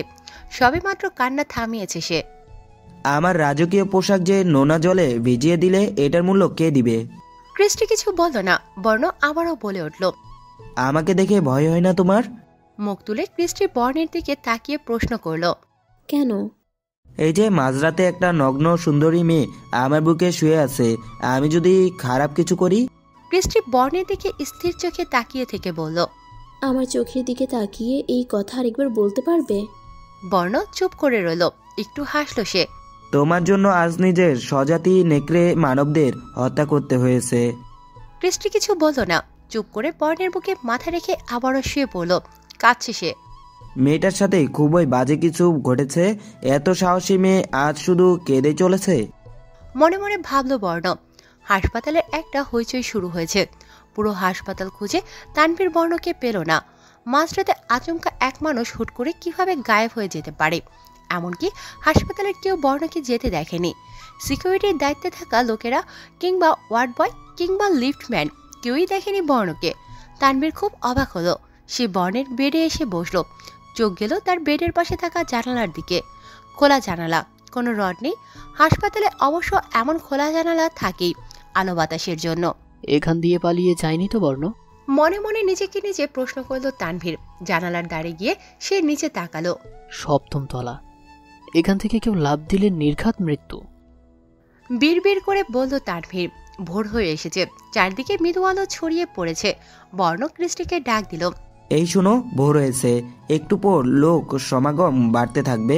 তুমি এভাবে নগ্ন থাকলে তো চলবে না, পোশাকের ব্যবস্থা করতে হবে, উঠে পড়ো। ক্রিস্টি উঠে বসে পড়ল। চোখ ডলতে ডলতে সে বর্ণের দিকে তাকালো। তোমার পোশাক আমাকে দিয়ে দাও। বর্ণ ভ্রু কুঁচকে ক্রিস্টির দিকে তাকিয়ে বলল, আমার শরীরের উপর যে পোশাক দেখছো সেটাই আছে, ভেতরে আর কিছু নেই, বুঝলে? তো এখন কি করবে? সেদিন তো চার্চের প্রহরীদের তুমি হত্যা করেছিলে, তাই না? তাদের লাশ নিশ্চয়ই চার্চের ধ্বংসস্তরে থাকার কথা। তাদের পোশাক ব্যবহার করা যায়। ক্রিস্টি না সূচক মাথা নেড়ে বলল, ওদের লাশ আমার সাথে করে নিয়ে যাই এবং বনে দাফন করে দেই। এখানে থাকলে মানুষের সন্দেহ হতো। বর্ণ মাটিতে একটা চাপড় মেরে বলে উঠল, ধ্যাত, এক মিনিট, সেদিন রাতে আমি গুপ্ত ঘরে লুকিয়েছিলাম, সেখানে 3 জন প্রহরী ছিল। তাদের মৃতদেহ নিশ্চয়ই থাকার কথা। হ্যাঁ, থাকার কথা। আমি তো সেদিন গুপ্ত ঘরে যাইনি। গুপ্ত ঘরের পথ আমার জানা ছিল না। বেশ, তাহলে তো হলোই। বর্ণ দৌড়ে চার্চের দিকে গেল। চার্চের ধ্বংসস্তূপ সরাতে লাগলো সে। কিছুক্ষণ পর সে বলে উঠল, পেয়েছি। ক্রিস্টি হেঁটে বর্ণের কাছে গেল। নাকে হাত দিয়ে সে বলল, ছি, লাশের পচা গন্ধ। দেখো কেমন পচা মাংস পোশাকে লেপ্টে আছে। বর্ণ ক্রিস্টির কথা তোয়াক্কা না করে একজন প্রহরীর দেহে থাকা পোশাক খুলে ফেলল। ক্রিস্টি তৎক্ষণাৎ সেখান থেকে দূরে চলে গেল। অত্যন্ত কোনো নগ্ন পচা দেহ সে দেখবে না। বর্ণ পোশাক হাতে ক্রিস্টির নিকট এলো।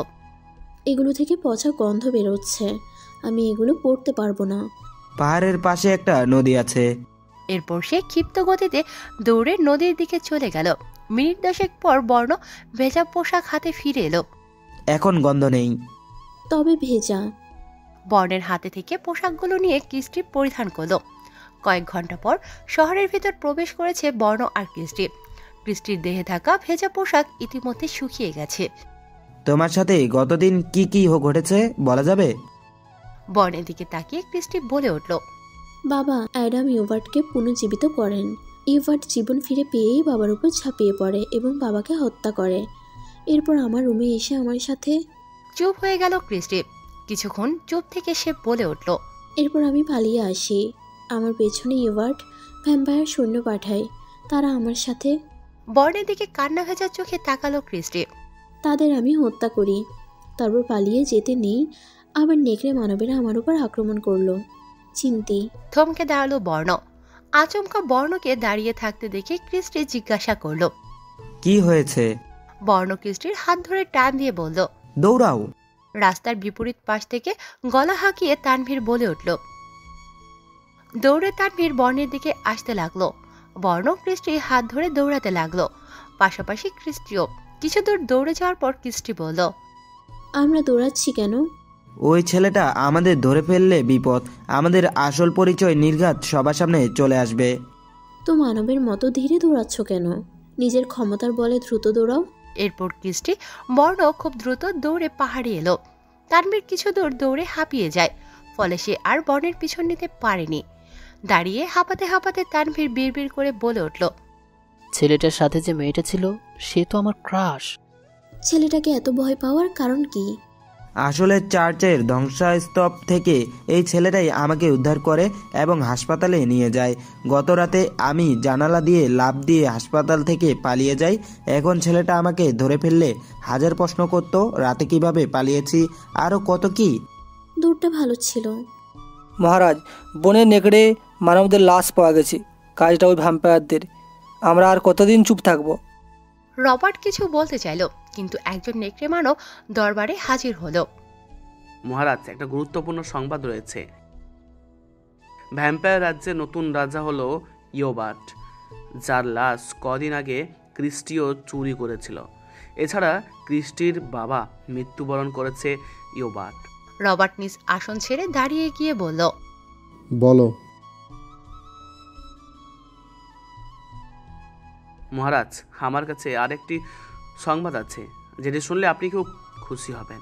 আমাদের প্রিন্সের হত্যাকারী ক্রিস্টি রাজ্য থেকে পালিয়েছে, অর্থাৎ সে এখন মনোমুগ্ধকর আপনি সংবাদ চাই দিলে, আমাকে হৃদয় শীতল করে দিলে, তোমাকে পুরস্কৃত করা হবে। গুপ্তচর আর কিছু বলার সুযোগ পেল না। রবার্ট চিৎকার দিয়ে বলে উঠল, আমি চাইলেই এখন আমার সন্তানের মৃত্যুর প্রতিশোধ নিতে পারি। যাও, সৈন্য নিয়ে খুঁজে বের করো ক্রিস্টিকে। তাকে আমার সামনে জীবিত উপস্থাপন করবে। আমি তাকে লাঞ্ছিত করব। তার রূপ। একটা পৈশাচিক হাসি দিল রবার্ট। একটু থেমে সে বলল, তার এমন অবস্থা করব সে আমার কাছে মৃত্যু ভিক্ষা চাইবে। হেসে উঠল রাজসভার উপস্থিত সকলে। কি হলো তোমার? ক্রিস্টি তার কপালে হাত দিয়ে জোরে জোরে শ্বাস নিচ্ছে। ধপাস করে সে মাটিতে বসে পড়ল ক্রিস্টি। গড় গড় করে সে বমি করে দিল, রক্ত বমি। বর্ণ দ্রুত ক্রিস্টির পাশে গেল। তার দুই কাঁধ সে তার দুই হাত দিয়ে চেপে ধরল। তুমি ঠিক আছো? বর্ণের কথার প্রতিউত্তর দেওয়ার পূর্বেই ক্রিস্টি জ্ঞান হারাল। বর্ণ প্রচন্ড ভয় পেল। সে দ্রুত ক্রিস্টিকে কোলে করে নিয়ে চার্চের ভেতর চলে গেল। চার্চের এক পাশ ভাঙা এবং অপর পাশের কিছুটা অংশ অক্ষত। চার্চের একটা রুমের ভিতর ক্রিস্টিকে নিয়ে এলো। বর্ণ ক্রিস্টির কপালে হাত দিয়ে বুঝতে পারল তার জ্বর এসেছে। শরীর প্রচন্ড গরম, তবে রক্তবমির কারণটা সে বুঝতে পারল না। ঘণ্টাখানিক পর ধীরে ধীরে চোখ মেলে তাকালো ক্রিস্টি। নিজের অবস্থান বুঝতে তার কিছুটা ব্যাগ পেতে হলো। আমি কোথায়? চার্চের একটা কক্ষে আছো তুমি। ক্রিস্টি মুখ তুলে পায়ের দিকে তাকিয়ে দেখলো বর্ণ তার পায়ে কিছু একটা করছে। ক্রিস্টি কিছু বলার আগেই বর্ণ বলে উঠল, পায়ের আঙুল ভেঙে গেছে, বললে না যে? আচমকা তুমি টান দাও দৌড়ানোর জন্য, এটা আঙ্গুল। ক্রিস্টিকে থামিয়ে দিয়ে বর্ণ বলে উঠল, রক্তবমি কেন হয়েছে? ক্রিস্টি কিছুক্ষণ চুপ করে বর্ণের দিকে তাকিয়ে রইল। উত্তর দিল না সে। বর্ণ বসে ভাবতে লাগলো। জামা খুলো, শান্ত গলায় বলল বর্ণ। লজ্জামাখা গলায় ক্রিস্টি বলল, কি? বর্ণ ক্রিস্টিকে আর কিছু বলার সুযোগ না দিয়ে সোজা ক্রিস্টির জামা খুলে ফেলল। খুঁটিয়ে খুঁটিয়ে সে ক্রিস্টিকে দেখতে লাগলো। বুকে আঁচড়ে দাগগুলো এখনো তাজা, চামড়া সাদা হয়ে আছে। এই ক্ষতগুলো তো সেরে যাওয়ার কথা, কিন্তু সারছে না কেন? ক্রিস্টির দিকে তাকিয়ে বলল বর্ণ। ক্রিস্টি তার গায়ে জামা জড়িয়ে নেয়। এরপর ক্রিস্টি শান্ত গলায় বলল, যে নেকড়ে মানবগুলো আক্রমণ করেছিল তারা সাধারণ ছিল না, যুদ্ধের জন্য প্রস্তুত করা ঘাতক নেকড়ে মানব। এর অর্থ এতক্ষণে তুমি তোমার রাজ্য থেকে পালিয়ে আসার খবর আমার বাবার কানে নিশ্চয়ই গিয়েছে। নিশ্চয়ই তোমাকে হত্যার নির্দেশ দেওয়া হয়েছে। আমার রক্ত প্রয়োজন, প্রচুর রক্ত, করুণ গলায় বলল ক্রিস্টি। বর্ণ চুপ করে বসে রইল। ক্ষতগুলো ধীরে ধীরে গভীর হচ্ছে, আমি যথাসম্ভব মারা যাব। কাঁদতে কাঁদতে বলল ক্রিস্টি। বর্ণ কিছু বলল না, সে ভাবতে লাগলো। যেদিন রাতে তুমি পালিয়ে আসো সেদিন রাতে আমার বাবা তোমার পালানোর সংবাদ পাওয়ার কথা নয়। ঘাতক নেকড়ে মানব একদম সময় মতো তোমার নিকট কি করে পৌঁছায়? তাহলে আমার রাজ্যের তথ্য তোমাদের রাজ্যে কেউ পৌঁছাচ্ছে, এবং তোমাদের রাজ্য তোমাদের নির্দেশনা ব্যতীত অন্য কেউ এসব করছে। সে নিশ্চয়ই হুকুমের ক্ষমতা রাখে, তাই ঘাতক ভ্যাম্পায়াররা তার কথা পালন করেছিল। আমি জানি কে সে। কে? তোমাকে মারতে ঘাতক ভ্যাম্পায়ার পাঠানো হয়, অর্থাৎ মৃত্যুতে কাতর কেউ পাঠিয়েছে। এলিনা? বর্ণ মাথা নাড়ল এবং বলল, বাবা, আমি এলিনা। আমাদের তিনজনের নির্দেশনার রাজ্যের যে কেউ নির্দ্বিধায় পালন করে। আমি বিব্রতি প্রদান করতে আসিনি, হুকুম দিতে এসেছি। আশা করছি সকলে পালন করতে বাধ্য থাকবেন। উঁচু টিলার উপর দাঁড়িয়ে সমগ্র ভ্যাম্পায়ার জন সাধারণের উদ্দেশ্যে বলল ইউবার্ড। ইউবার্ডের এই বিবৃতি শুনে জনসাধারণের মাঝে একটা কোলাহল ছড়িয়ে পড়ল। সকলে ইউবার্ডকে রাজা হিসেবে মানতে নারাজ। ইউবার্ড বলে উঠল, বেশ, দেখা যাক কেমন সাহসী তোমরা। উঁচু টিলা থেকে নেমে জনসাধারণের মাঝে প্রবেশ করলো ইউবার্ড। তাকে দেখে তার পাশ থেকে সকল ভ্যাম্পায়াররা সরে যেতে লাগলো। এবার বলো, কি বলতে চাও তোমরা? সামনাসামনি বলো। দুই বাহু দুদিকে প্রশস্ত করে বলল ইউবার্ড। আচমকা একটা ভ্যাম্পায়ার ক্ষিপ্র গতিতে এসে ইউবার্ডের ঘাড়ে কামড় বসিয়ে দিল। ইউবার্ড পাল্টা সেই ভ্যাম্পায়ারের ঘাড়ে একটা জোরালো কামড় দিল। ইউবার্ডের কামড়ে সেই ভ্যাম্পায়ার আটকে উঠল। ছেড়ে দিল সে ইউবার্ডকে। ইউবার্ড কিছুটা রক্ত পান করে ভ্যাম্পায়ারটাকে ছেড়ে দিল। অদ্ভুত মায়াবী। মেয়ে ভ্যাম্পায়ারের দিকে তাকিয়ে বলল ইউবার্ড। একটু থেমে গম্ভীর গলায় বলল, তবে ঘাতক তুমি। মেয়ে ভ্যাম্পায়ারটা ঘাড়ে হাত চেপে ধরে তীক্ষ্ণ ইউবার্ডের দিকে তাকিয়ে রইল। প্রহরী, এই মেয়েটাকে সঙ্গেয়াতি করো। ইউবার্ড একটা প্রহরীকে ডাক দিয়ে কথাগুলো বলল। মহারাজ, এই মেয়েটা খুব বাজে একটা মেয়ে। ভ্যাম্পায়ার রাজ্যে ইতিপূর্বে নানান ধরনের অনৈতিক কাজ করেছে। একবার তো প্রিন্সেস ক্রিস্টির কক্ষ থেকে মূল্যবান রত্ন চুরি করেছিল। ইউবার্ড মেয়েটার দিকে তাকিয়ে রইল। হাত নাড়িয়ে সে সাধারণ ভ্যাম্পায়ারদের ঝুঁকে কুর্নিশ করতে বলল। সাধারণ ভ্যাম্পায়াররা তাই করল। ইউবার্ড মেয়েটার কাছে গিয়ে বলল, তোমাকে ছেড়ে দিলে হিতে বিপরীত আমার ক্ষতি হওয়ার সম্ভাবনা রয়েছে। আবার তোমাকে মেরে ফেলাটাও ঠিক হবে না। অমায়িক তবে হিংস্র এমন কাউকে খুঁজে পাওয়া দুষ্কর। একটা প্রস্তাব রয়েছে তোমার। ইউবার্ডকে বাধা দিয়ে মেয়েটা বলে উঠল, আমি রানী হতে রাজি। ইউবার্ড অবাক হলো, হাসল সে। এবার বুঝেছি আমার উপর আক্রমণের হেতু। একটা সুসজ্জিত পরিপাটি কক্ষে মেয়েটাকে নিয়ে হাজির হলো ইউবার্ড। কক্ষের ভিতর প্রবেশ করে মেয়েটা কক্ষের বিভিন্ন আসবাবপত্রে হাত বোলাতে লাগলো। তুমি যে চোর ছিলে তা তোমার দৃষ্টি বলে দিচ্ছে। মেয়েটা ইউবার্ডের কথার প্রতিউত্তর দিল না। এই বুঝোয়া বিলাসিতা এমনি এমনি তোমাকে আমি দেব না, কাজ করতে হবে। ঠিক আছে, ক্রিস্টিকে মেরে ফেলবো আমি। মারতে হবে না, জীবিত আমার সামনে উপস্থাপন করতে হবে। মেয়েটা ভ্যাম্পায়ার ইউবার্ডের দিকে তাকিয়ে বলল, আফসোস। ইউবার্ড ভ্রু কুঁচকালো। মেয়েটা আবারও বলে উঠল, ক্রিস্টির জন্য। কিরে ভাই, উদাস হয়ে আছিস কেন? তানভীর মুখ তুলে বোনের দিকে তাকালো। কি হলো ভাই, কিছু বলবি? মরমরা হয়ে তানভীর বলল, তোর মনে আছে সেদিন একটা মেয়ে আমার ভারী পছন্দ হয়েছিল?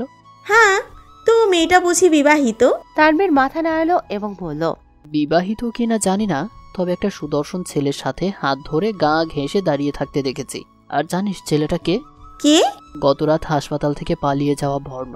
কি? তাদের উপর আমার সন্দেহ হচ্ছে। কেন যেন মনে হচ্ছে ওরা স্বাভাবিক নয়। জানিস, আমাকে দেখে বর্ণ সেই মেয়েটাকে নিয়ে দৌড়ে পালায়। দৌড়ে জানিস চার্চের দিকে যাচ্ছিল, যে চার্চে আমি বর্ণকে পেয়েছিলাম। এর অর্থ এই দাঁড়ালো তারা চার্চে বসবাস করে। তবে ওরা স্বাভাবিক ছিল না। আমি ওদের পেছন নিয়ে দৌড়ে হাঁপিয়ে যাই, কিন্তু তারা ক্লান্ত হয়নি, দৌড়াতেই থাকে। বর্ণের বিষয়টা বুঝলাম, ছেলে মানুষে বেশি দৌড়ানোর ক্ষমতা রাখে। তবে মেয়েটা? তুই মেয়েটার পেছন ছেড়ে চাকরি পাওয়ায় মনোনিবেশ কর। আচ্ছা, ভ্যাম্পায়ার বলতে সত্যিই কিছু আছে। আরোহী এবার খুব বিরক্ত হলো। সে মুখ কালো করে দ্রুত সেখান থেকে প্রস্থান করলো। চোখ ডলতে ডলতে উঠে বসলো ক্রিস্টি। বিড়বিড় করে সে বলে উঠল, কখন যে আমার চোখ লেগে গেল টেরই পেলাম না। আশেপাশে তাকিয়ে বর্ণকে না দেখে ক্রিস্টি কিছুটা ভয় পেল। বর্ণ, বর্ণ। বর্ণকে কয়েকবার ডাকলো সে, কিন্তু কোনো সারা শব্দ সে পেল না। কোনো মতে সে উঠে দাঁড়ালো। রুমের বাইরে সে বের হতে চাচ্ছিল, ঠিক তখনই একটা নেকড়ে মানব তার ঘরে প্রবেশ করে। প্রথমে ক্রিস্টি ভয় পায়, কিন্তু পরক্ষণে ক্রিস্টি নেকড়ে মানবটা যে বর্ণ চিনতে পারে। এভাবে আসে কেউ? ভয় পেয়েছিলাম আমি। বর্ণ নিজের মানব রূপ ধারণ করলো। একটা ব্যাগ সে ক্রিস্টির দিকে এগিয়ে দিল। ক্রিস্টি ব্যাগটা হাতে নিয়ে ব্যাগের ভিতর উকি দিয়ে বলে উঠল, 2 লিটারের 4 বোতল রক্ত। এত রক্ত কোথায় পেলে তুমি? মুখে লেগে থাকা রক্ত মুছে বর্ণ ক্রিস্টির দিকে তাকিয়ে বলল, বন থেকে এনেছি। তুমি তো ক্লান্ত ছিলে, ঘুমিয়ে পড়েছিলে। এই সুযোগে আমি শিকারে বেরিয়ে পড়ি। আমারও তো তাজা মাংসের একটা চাহিদা আছে, আর তোমার রক্তের মাংস আমি খেলাম, আর রক্ত তোমার জন্য সংগ্রহ করে নিলাম। ক্রিস্টি কিছু বলল না। 1 বোতল রক্ত সে ঢকঢক করে পান করে নেয়। রক্ত পান শেষে তার দেহ যেন পুনরায় সতেজ হয়ে উঠছে। আচমকা যেন তার সৌন্দর্য কয়েক শত গুণ বেড়ে গেছে। বর্ণ স্থির দৃষ্টিতে তাকিয়ে রইল ক্রিস্টির দিকে। রক্তপান শেষে ক্রিস্টি বসে পড়ল। একটা দীর্ঘ নিঃশ্বাস ফেলে সে বলে উঠল, এখন মনে হচ্ছে নতুন জীবন পেয়েছি। বর্ণ কিছু বলতে নাই, কিন্তু তার গলার শব্দ কিছুটা নেকড়ের হিংস্র গর্জন থেমে যায়। ক্রিস্টি চোখ বড় বড় করে বর্ণের দিকে তাকিয়ে রইল। বর্ণ তার কর্ণ খাড়া করে চুপ করে দাঁড়িয়ে রইল। মিনিট দুয়েক পর সে বলে উঠল, এলিনার গলা পেলাম, সাথে অচেনা কিছু নেকড়ের গলা। এবার কি হবে? তুমি ভয় পেও না, আমি আছি। বর্ণ ক্রিস্টিকে অন্য আরেকটা কক্ষে আনলো। তুমি এখানে বসো, আমি এলিনাকে বুঝিয়ে আসছি। পুরো চার্চে তোমরা তল্লাশি চালাও, ক্রিস্টি এখানেই আসার কথা। এলিনার নির্দেশে মোতাবেক ঘাতক নেকড়ে মানবেরা চারদিকে ছড়িয়ে পড়ল। এলিনা! চেনা একটা গলা শুনে এলিনা কেঁপে উঠল। এদিক সেদিক তাকিয়ে সেই কণ্ঠের মালিককে খুঁজতে লাগলো। আচমকা একটা চেনা নেকড়ে মানব তার সামনে এসে দাঁড়ালো। বর্ণ, আমি বেঁচে আছি, আর ক্রিস্টির কোনো দোষ নেই, ওর কোনো ক্ষতি করবে না তুমি। কিন্তু এখনই সকল ঘাতক নেকড়ে মানবকে ফিরে আসতে বলো। আচমকা তীক্ষ্ণ গলায় ক্রিস্টি চিৎকার দিয়ে উঠল। বর্ণ দ্রুত ক্রিস্টির কক্ষের দিকে যেতে নাই, কিন্তু চার্চের দেয়াল ভেঙে একটা বিশাল ভ্যাম্পায়ার বেরিয়ে এলো, যার এক হাতে অচেতন অবস্থায় ঝুলে আছে ক্রিস্টি। একটা বিশাল আকার ভ্যাম্পায়ার ক্রিস্টিকে নিয়ে উড়াল দিল। বর্ণ ক্রিস্টিকে বাঁচাতে এগিয়ে যেতে চাচ্ছিল, কিন্তু এলিনা তার শরীরে সমস্ত শক্তি দিয়ে বর্ণের হাত চেপে ধরল। এলিনা! কান ফাটানো এক ধমক দিল বর্ণ। তৎক্ষণাৎ এলিনা বর্ণের হাত ছেড়ে দিল। ধমক শুনে এলিনা খুব অবাক হলো। জীবনে প্রথম বর্ণ তাকে ধমক দিয়েছে। বর্ণ নিজে নেকড়ে মানব রূপ ধারণ করে সেই বিশালাকার ভ্যাম্পায়ারের পিছন নিতে লাগলো। কিছু দূর যেতেই বর্ণ সড়কের ধারে একটা মানব আবছায়া দেখতে পেল। বিড়বিড় করে বর্ণ বলে উঠল, তানবীর! তানবীর দৃশ্যটা দেখার জন্য মোটেও প্রস্তুত ছিল না। একটা ভ্যাম্পায়ার এবং নেকড়ে মানব বাস্তবে দেখার বিভৎস অভিজ্ঞতা আজ হলো তার। তানভীর মূলত সন্দেহ এবং কৌতূহলের বশে চার্চের দিকে আসে। ভ্যাম্পায়ার নিয়ে তার মনে কিছু অজানা সন্দেহ ডালাপালা মেলেছিল। সেই সুবাদে চার্চের দিকে আসে সে। চার্চে এসে একটা উড়ন্ত ভ্যাম্পায়ার এবং একটা নেকড়ে মানব দেখে সে ভয়ে থরথর করে কাঁপছে। অসম্ভব! ভয়ার্ত গলায় বলে ওঠে তানবীর। বর্ণ সেসব তোয়াক্কা না করে বিশাল ভ্যাম্পায়ারের পিছন নিতে লাগলো। অপরদিকে এলিনা তানবীরকে দেখে ঘাতক নেকড়েদের নির্দেশ দিল তানবীরকে জ্যান্ত খেয়ে ফেলতে। ঘাতক নেকড়ে মানবেরা আদেশ মোতাবেক দৌড়ে তানবীরের দিকে যেতে লাগলো। তানবীর প্রথমে ঘোরের মধ্যে ছিল, নিজেকে সামলে নিতে সে কিছুক্ষণ সময় নেয়। এরপর ঘাতক নেকড়ে মানবদের দেখে সে ভীষণ ভয় পায়, উল্টো দিকে দৌড়াতে থাকে সে এবং বরাবর পিছন ফিরে দেখতে থাকে। নেকড়ে মানবগুলো হাঁ করে তার পিছু নিচ্ছে। তাদের মুখ থেকে সাদা ঘন ফেনা জাতীয় তরল গড়িয়ে পড়ছে। তানবীর প্রাণ ভয়ে সাধারণ মানুষের তুলনায় কয়েকগুণ জোরে দৌড়াতে লাগলো। সড়ক পার করে সে চিকন একটা গলিতে প্রবেশ করল। নেকড়ে মানবগুলো গলির সামনে এসে থেমে গেল। একটা নেকড়ে মানব বলে উঠল, শহর, অর্থ মানবের সমাগম। মানবের ভিড়ে গেলে আমাদের ধরা পড়ে যাওয়ার সম্ভাবনা রয়েছে। অপর নেকড়ে মানব সম্মতি জানালো। উভয় চার্চের দিকে ফেরত যেতে উদ্যত হলো। এলিনা নিজের হাতের দিকে তাকিয়ে আছে, একা মনে হচ্ছে কিছু ভাবছে সে।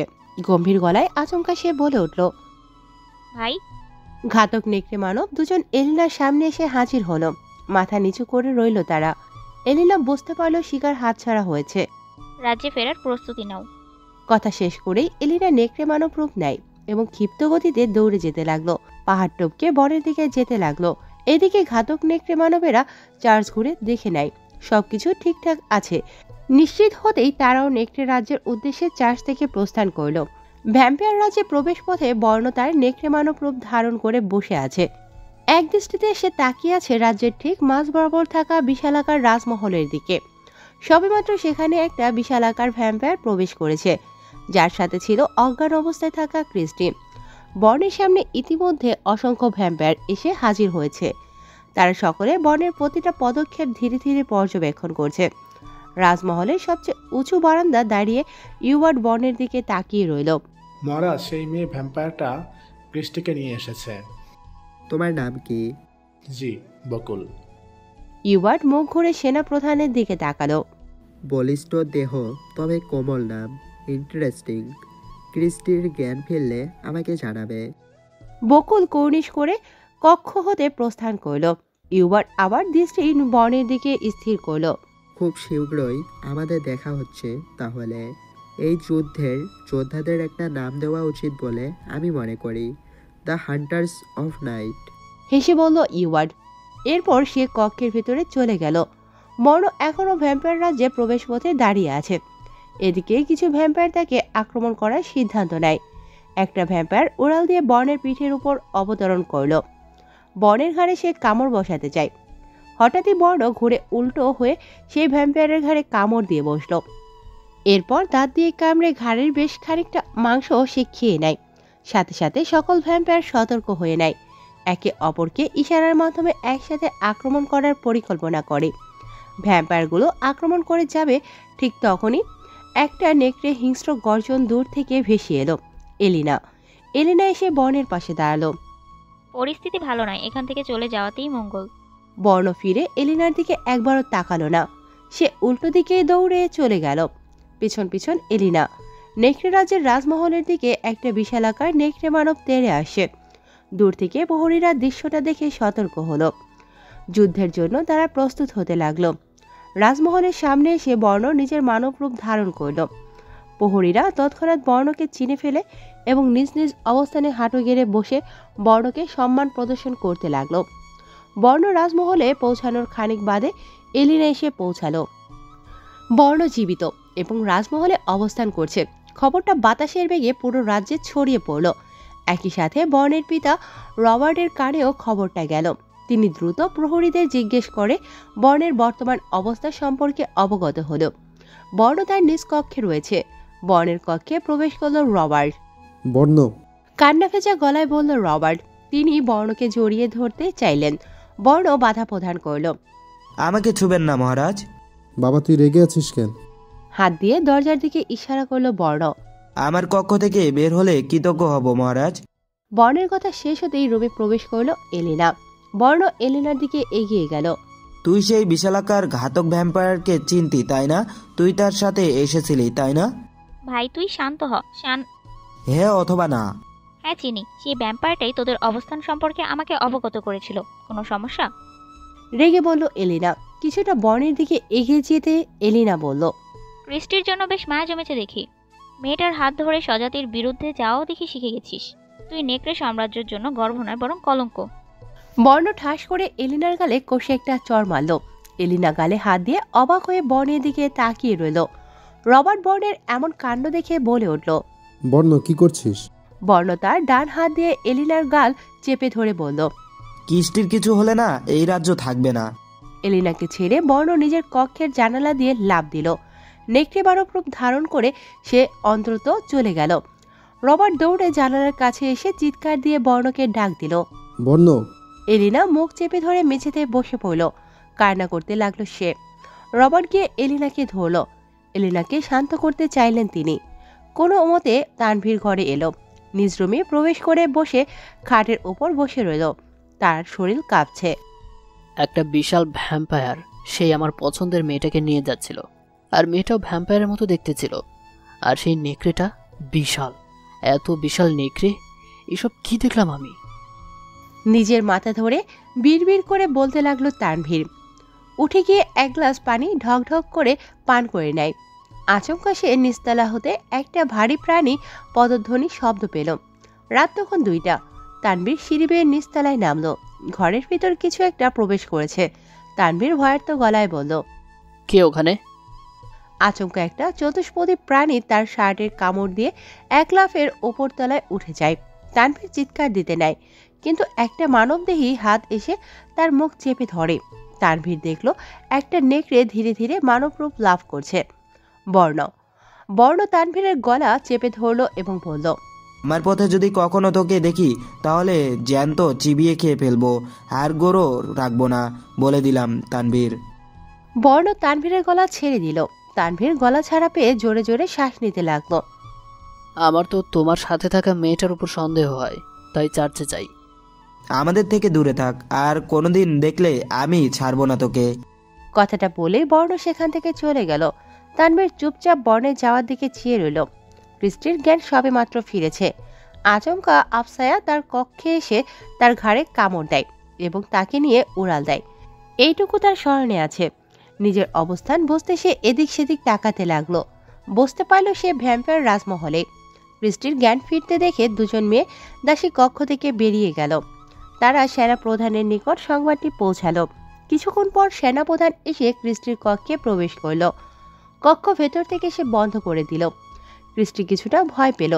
গুটুসুটি মেরে সে বসে রইল। সেনাপ্রধান ক্রিস্টির সামনে এসে বসল। ক্রিস্টি ভয় দূর করতে সে বলল, তোমার কোনো ক্ষতি আমি করব না। ইউবার্ট এখন জানে না তোমার জ্ঞান ফিরেছে, পালিয়ে যাও তুমি। ক্রিস্টি কিছুক্ষণ চুপ করে সেনাপ্রধানের দিকে তাকিয়ে রইল। তুমি রাজ্যের সকল গুপ্ত পথ সম্পর্কে অবগত। এই কক্ষের নিচে একটি পথ রয়েছে যা সোজা রাজমহলের বাইরে যায়। কথাটা বলে সেনাপ্রধান রুমের এক কোণে থাকা দেয়ালে কিছু একটা করল। একটা সুড়ঙ্গ পথ খুলে গেল। যাও, পালিয়ে যাও। আপনি আমাকে কেন সাহায্য করছেন?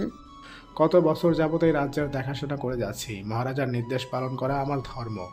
এবার মহারাজ যেই হোক, তবে তোমাকে ছোট থেকে আমি দেখছি। ইউবার্ডের হাতে অন্তত তোমাকে তুলে দিতে পারি না। পালিয়ে যাও এখনই। মায়া ভরা গলায় বলল সেনাপ্রধান বকুল। ক্রিস্টি দ্বিতীয়বার আর ভাবল না। সে দ্রুত সুড়ঙ্গ পথে প্রবেশ করল। পেছন ফিরে একবার কৃতজ্ঞতার দৃষ্টিতে তাকালো ক্রিস্টি। সেনাপ্রধান নিজেই নিজেকে ঘুষি মেরে আহত করল। এরপর চিৎকার দিয়ে প্রহরীদের ডাক দিলেন এবং তাদের ক্রিস্টি খোঁজার নির্দেশ দিলেন। সকল প্রহরী তৎক্ষণাৎ ক্রিস্টিকে খুঁজতে বেরিয়ে পড়ল। শুনেছি ক্রিস্টি পালিয়ে গেছে। জি মহারাজ, আমি রুমে প্রবেশ করতেই ক্রিস্টি আক্রমণ করে বসে। ইউবার্ট সেনাপ্রধানের কাছে এলো। তার মুখ দেখতে লাগলো সে। অদ্ভুত, একটা মেয়ে তোমার উপর আক্রমণ করলো, কিন্তু তোমার মুখে কিংবা দেহে একটি আঁচড়ের দাগও নেই। শুনেছি ক্রিস্টি খুব শৌখিন, বড় বড় নখ রাখে। মহারাজ আসলে সেনাপ্রধান আর কিছু বলার সুযোগ পেল না। এলবার্ট তাকে বাধা দিয়ে বলে উঠল, কি শাস্তি দেওয়া যায় তোমাকে? সেনাপ্রধান বকুলের গালে খুব আস্তে করে দুটো চড় দিল ইউবার্ট, শব্দহীন চড়। তোমাকে কি শাস্তি দেব ভাবছি আমি। একটা শর্ত দিচ্ছি, ক্রিস্টি কোথায় গিয়েছে বলে দাও। বিনিময়ে তোমাকে জীবিত রাখবো, সাথে তোমার ভরণ পোষণের দায়িত্ব নেব। এতক্ষণে ক্রিস্টি ভ্যাম্পায়ার রাজ্য ত্যাগ করে নিরাপদ স্থানে চলে গেছে। তাকে আর চাইলেও ধরতে পারবেন না। যা, তোমার কপাল তো খুব খারাপ দেখছি। হেসে বলল ইউবার্ট। চোখের পলকে সেনাপ্রধান বকুল ইউবার্টের গালে কষে একটা ঘুষি দিল। এরপর ইউবার্টের বুকে ঝোরালো এক লাথি। লাথি দিয়ে সে ডান ঝাপটিয়ে উড়াল দিল। উড়াল দিয়ে সে ভ্যাম্পায়ার রাজ্য থেকে দূরে যেতে লাগলো। ইউবার্ট একটা অকথ্য গালি হাঁকিয়ে ডানা বের করে উড়াল দিল। তবে সে সেনাপ্রধানের পিছন দেয়নি, বরং সে রাজমহলের উঁচু মিনারের পর করে আরও উপরে যেতে লাগলো। পেছন ফিরে বকুল ইউবার্টের এমন কাণ্ড দেখে বেশ অবাক হলো। ইউবার্ট তার পিছন না নিয়ে উপরের দিকে যেতে কেন যাচ্ছে প্রশ্ন জাগলো বকুলের মনে। সে তার গতি কমিয়ে দিয়ে ধীরে ধীরে উড়ে যেতে লাগলো। ইউবার্ট থেকে সে বর্তমান অনেক দূরে আছে, তাকে আর ইউবার্ট ধরতে পারবে না। এই ভেবে ধীরে ধীরে উড়ছে বকুল। উড়ছে আর কিছুক্ষণ পর পর পিছন ফিরে তাকাচ্ছে। ইউবার্ট উড়ে অনেক উঁচুতে আসলো। এরপর সে তার ডানা ঝাপটানো বন্ধ করে দিল। ফলস্বরূপ ক্ষিপ্ত গতিতে ইউবার্ট ভূমির দিকে পতিত হতে লাগলো। পেছন ফিরে ইউবার্টের এমন কাণ্ড দেখে সেনাপ্রধান মনে মনে বলে উঠল, ইউবার্টকে পাগল হলো। নিজেকে সে স্তব্ধ হলো সেনাপ্রধান। ইউবার্ট আকাশ ছেড়ে ক্ষিপ্ত গতিতে একটা মিসাইলের মতো করে তার দিকে এগিয়ে আসে। ডানা ঝাপটানোর গতিতে সে বাড়াতে চাইল, তবে চোখের পলকে ইউবার্ট তার পিঠের উপর নিচের দুপা দিয়ে চাপ দিল। ফলে সেনাপ্রধান নিচের দিকে পতিত হতে লাগলো। এক সময় সে ভূমিষ্ঠ হলো। সাথে সাথে পুরো ভ্যাম্পায়ার রাজ্য কেঁপে উঠল। সে একটা উল্কা ভ্যাম্পায়ার রাজ্যে আঘাত এনেছে। সারা ভ্যাম্পায়ার রাজ্যের জমিন মৃদু কেঁপে উঠল। একটা তীক্ষ্ণ বাতাসের স্রোত চারদিকে ছড়িয়ে পড়ল। ইউবার্ট ভূমির উপর দাঁড়িয়ে থেতলে যাওয়া বকুলের মৃতদেহের দিকে তাকিয়ে রইল। কিছু অকথ্য গালি দিয়ে সে রাজমহলের দিকে ফিরে যেতে লাগলো। অন্ধকার সুড়ঙ্গ পথ দিয়ে হেঁটে চলেছে ক্রিস্টি। অন্ধকারের মাঝেও সে স্পষ্ট সবকিছু দেখতে পাচ্ছে, কারণ সে ভ্যাম্পায়ার। ঘণ্টাখানেক হেঁটে চলার পর ক্রিস্টি তার সামনে কিছুটা দূরে মৃদু আলো দেখতে পেল। সে বুঝতে পারল সুড়ঙ্গ পথের সমাপ্তি হতে চলেছে। সুড়ঙ্গ পথ থেকে বেরিয়ে ক্রিস্টি নিজেকে ভ্যাম্পায়ার রাজ্যের শেষাংশে পেল। একটা স্বস্তির নিঃশ্বাস ফেলল সে। ক্রিস্টি দ্রুত ভ্যাম্পায়ার রাজ্য থেকে বেরিয়ে ঘন জঙ্গলের ভেতর প্রবেশ করল। জঙ্গলের মধ্যে দিয়ে হেঁটে যাচ্ছিল ক্রিস্টি। আচমকা বিকট এক শব্দ সে থমকে দাঁড়ালো। ভ্যাম্পায়ার রাজ্য থেকে এসেছে শব্দটা। ভ্যাম্পায়ার রাজ্যে হঠাৎ কি হলো? নিজেকে নিজে প্রশ্ন করলো ক্রিস্টি। তার মনে কৌতূহল জাগলো, তবে ভ্যাম্পায়ার রাজ্যে গিয়ে সেই কৌতূহল মেটানোর নিছক বোকামি বই আর কিছুই নয়। ক্লান্ত দেহ নিয়ে ঘন জঙ্গলের মধ্যে দিয়ে একা হেঁটে চলেছে ক্রিস্টি। বর্তমানে সে যে এলাকায় রয়েছে তা নেকড়েদের প্রিয় জায়গা বললেও ভুল হবে না। এখানে পদে পদে ওত পেতে থাকে হিংস্র নেকড়ে মানবেরা। খুব সতর্কতার সহিত হেঁটে চলেছে সে। ডানা ঝাঁপিয়ে উড়ে যাওয়ার মতো শক্তি তার শরীরে বিদ্যমান নেই। কয়েকটা নেকড়ে মানবের গর্জনে শব্দে থমকে দাঁড়ালো ক্রিস্টি। প্রায় 60টা নেকড়ে মানব ধীরে ধীরে তার দিকে এগিয়ে আসে। পালিয়ে যাওয়ার মতো শক্তি কিংবা সমর্থ দুটোই বর্তমানে তার দেহে নেই। দু চোখ বন্ধ করে দাঁড়িয়ে রইল সে। কয়েকটা গর্জনের শব্দে ভেসে এলো তার কানে। পর মুহূর্তে নিস্তব্ধতা। চোখ মেলে সামনের দিকে তাকিয়ে ক্রিস্টি যেন জীবন ফিরে পেল। তার সামনে দাঁড়িয়ে আছে বর্ণ এবং ঘাতক নেকড়ে মানবগুলো নিথর দেহ জমিনে পড়ে আছে। ক্রিস্টি দৌড়ে গিয়ে জাপটে জড়িয়ে ধরল বর্ণকে। বর্ণ বাধা দিল না। পরের দিন ভ্যাম্পায়ার রাজ্যে শোকের ছায়া নেমেছে। রাজমহলের সামনে জনসাধারণ মন খারাপ করে দাঁড়িয়ে আছে। ইউবার্ট জনসাধারণের উদ্দেশ্যে একটি বিবৃতি দিল। আপনাদের মহাবীর সেনাপ্রধান বকুল বেঁচে নেই। গতকাল রাতে কিছু ঘাতক নেকড়ে মানব তাকে খুব লেগেছে। এই অল্প কদিনের মধ্যেই সে আমার অতি প্রিয় হয়ে উঠেছিল। তার মৃত্যুর শোধ আমি অবশ্যই নেব। নেকড়ে সম্প্রদায়কে এই নিম্ন কাজের মূল্য দিতে হবে। মিথ্যে এই বিবৃতির ফলে ভ্যাম্পায়াররা জনসাধারণ নেকড়ে মানবদের উপর আরো ক্ষিপ্ত হলো। ইউবার্ট বিবৃতি দিয়ে নিজ কক্ষে ফিরে গেল। ইউবার্টের নিকট সেই ঘাতক মেয়ে ভ্যাম্পায়ারটি তথা নতুন মহারানী ইউবার্টকে বলল, আমি জানি আপনি সেনাপ্রধানকে হত্যা করেছেন। নিশ্চয়ই সেনাপ্রধান ক্রিস্টিকে পালিয়ে যেতে সাহায্য করেছিল, তাই না? এই না হয় আমার রানী। ক্রিস্টির প্রতি আপনার খুব লালসা, তাই না? তাই আমাকে দিয়ে তাকে জীবিত আনেন। আমার নাম জানেন আপনি? ইউবার্ট প্রশ্নসূচক দৃষ্টিতে তার দিকে তাকালো। আমি রোহিণী। ইউবার্ট চোখ বড় বড় করে বলল, বাহ, সুন্দর নাম। রোহিণী ইউবার্টের গা ঘেঁষে বসলো। ক্রিস্টির কাছ থেকে আপনি যা চাচ্ছেন আমি স্বেচ্ছায় তা দিতে পারি, তবে ক্রিস্টি। রোহিণীকে বলার সুযোগ না দিয়ে ইউবার্ট বলে উঠল, ক্রিস্টিকে ত্যাগ করতে হবে, তাই তো? রোহিণী মাথা নাড়ালো। ক্রিস্টির প্রেমিক ছেলেটার নাম কি? ওই নেকড়ে মানবটা। সে তো নেকড়ের রাজ্যের প্রিন্স বর্ণ। ইউবার্ট তার প্রহরীদের ডাক দিল। তাদের নির্দেশ দিল বর্ণ এবং ক্রিস্টি উভয়কে যেন আজকের মধ্যে হত্যা করা হয়। প্রহরীরা নির্দেশ মোতাবেক কার্য সম্পাদনে লেগে পড়ল। রোহিণী ইউবার্টের এমন কর্মে বেশ খুশি হলো। কিছু দাসীকে ডাকলো ইউবার্ট। ডেকে তাদের সে বলল, মহারানী, রোহিণীকে সাজিয়ে আমার সামনে উপস্থাপন করুন। এমন সাজ হবে যেন আমি তার দিকে তাকিয়ে থাকি। বিনা বিয়ে করে এসব? রোহিণীর কথা শেষ হওয়ার আগে ইউবার্ট বলে উঠল, তুমি বলেছ সব দিতে রাজি? রোহিণী চুপ করে রইল। একটু ভেবে সম্মতি দিল সে। মহারাজ, একটি সংবাদ ছিল। কি সংবাদ? ভ্যাম্পায়ার রাজ্যের সেনাপ্রধান বেঁচে নেই। এত সংবাদ নয়, সুসংবাদ। মহারাজ, ভ্যাম্পায়ার রাজ্যে নতুন রাজা ইয়োবার্ট বিবৃতি দিয়ে তাদের সেনাপ্রধানকে নাকি আমরা হত্যা করেছি, যা সম্পূর্ণ মিথ্যে কথা। তার এই বিবৃতির ফলে সমগ্র ভ্যাম্পায়ারবাসী আমাদের উপর ক্ষিপ্ত। আজ কিছু ভ্যাম্পায়ার আমাদের এলাকায় প্রবেশ করে। শুধু তাই নয়, কিছু নেকড়ে মানবকেও তারা হত্যা করেছে। এভাবে চলতে থাকলে শীঘ্রই যুদ্ধ লাগবে। রাজকোষে এক গুপ্তচর নেকড়ে মানব হাজির হলো। রবার্ট বললেন, ভ্যাম্পায়ারদের একটা কঠিন শাস্তি দিতে হবে। মহারাজ, আপনি কি যুদ্ধের পরিকল্পনা করেছেন? হ্যাঁ। মহারাজ, আমার মতে যুদ্ধের বদলে সমঝোতা করলে ভালো হয়। আমি তোমার কাছ থেকে কোনো পরামর্শ চাইনি। ঘণ্টাখানেক পর এলিনার কক্ষে প্রবেশ করল রবার্ট। রাতভর এলিনা কান্না করেছে। ভোরবেলায় ঘুম দেয় সে। সবেমাত্র এলিনা ঘুম থেকে উঠেছে। সংবাদটা পেতেই কক্ষে হাজির হলো রবার্ট। এলিনা, শরীর কেমন এখন? ভালো। ক্রিস্টির মোহে বর্ণ তোর গায়ে হাত তুলে বসলো। যেই ছেলে কখনো তোর সাথে চোখ রাঙিয়ে কথা বলেনি, সে তোর গায়েও আজ হাত তুলে। বর্ণকে এখন আমার নিজের ছেলে বলে পরিচয় দিতে ঘৃণা হচ্ছে। এলিনা, আমার পরে তুই হবি নেকড়ের রাজ্যের রাজা। আমি রাজা হব? কি বলছো তুমি? ভাই ভুল করেছে, তাকে সঠিক পথে আনতে হবে। গত রাতে যে বর্ণ রাজমহলে এসেছিল সে কত হিংস্র ছিল তা তুই নিজ চোখে দেখেছিস। সে আর আমাদের বর্ণ নেই, সে আমাদের কোনো কথা শুনবে না। এলিনা সামনে এসে বসে কথাটা বলল রবার্ট। এলিনা কিছু বলল না, চুপ করে রইল সে। 3 দিন পর সেদিন রাতে বর্ণ ক্রিস্টিকে নিয়ে প্রথমে নেকড়ে রাজ্যে, এরপর পার্শ্ববর্তী শহর এবং পরিবেশে আরও দুটো শহর ত্যাগ করে অন্যত্র চলে এসেছে। অপরদিকে রোহিণীর সাথে শারীরিক সম্পর্ক গড়ার পর ইউবার্ট ক্রিস্টি এবং বর্ণকে নিয়ে ভাবা বন্ধ করে দিয়েছে। ফলাফল, ক্রিস্টি এবং বর্ণকে হত্যা করতে যাদের পাঠানো হয়েছিল তারাও ফিরে এসেছে।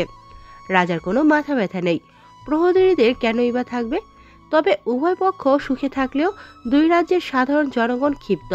ফলে সীমান্তে রোজ রোজ যুদ্ধ চলছে। বেশি দেরি নেই, এই দুই রাজ্যের বিশাল যুদ্ধ শুরু হতে চলেছে। কদিন ধরে দেখছি ভাই কিছু একটা নিয়েই তুই পড়ে আছিস। কি নিয়ে আমাকে বলবি না? একটা বিষয়ে জ্ঞান অর্জনে ব্যস্ত আছি। তুই আবারও ওই সব নিয়ে মেতে আছিস?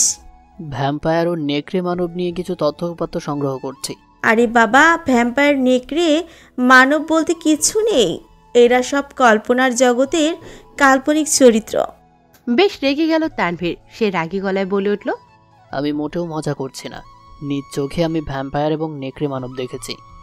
তুই পাগল হয়ে গিয়েছিস ভাই, এইসব নিয়ে ভাবা বন্ধ কর। তানভীর আরোহীর গা ঘেঁষে দাঁড়ালো। দেখ। তানভীর তার গলা দেখালো। তার গলায় আঁচড়ের দাগ, সাথে আঙুলের ছাপ।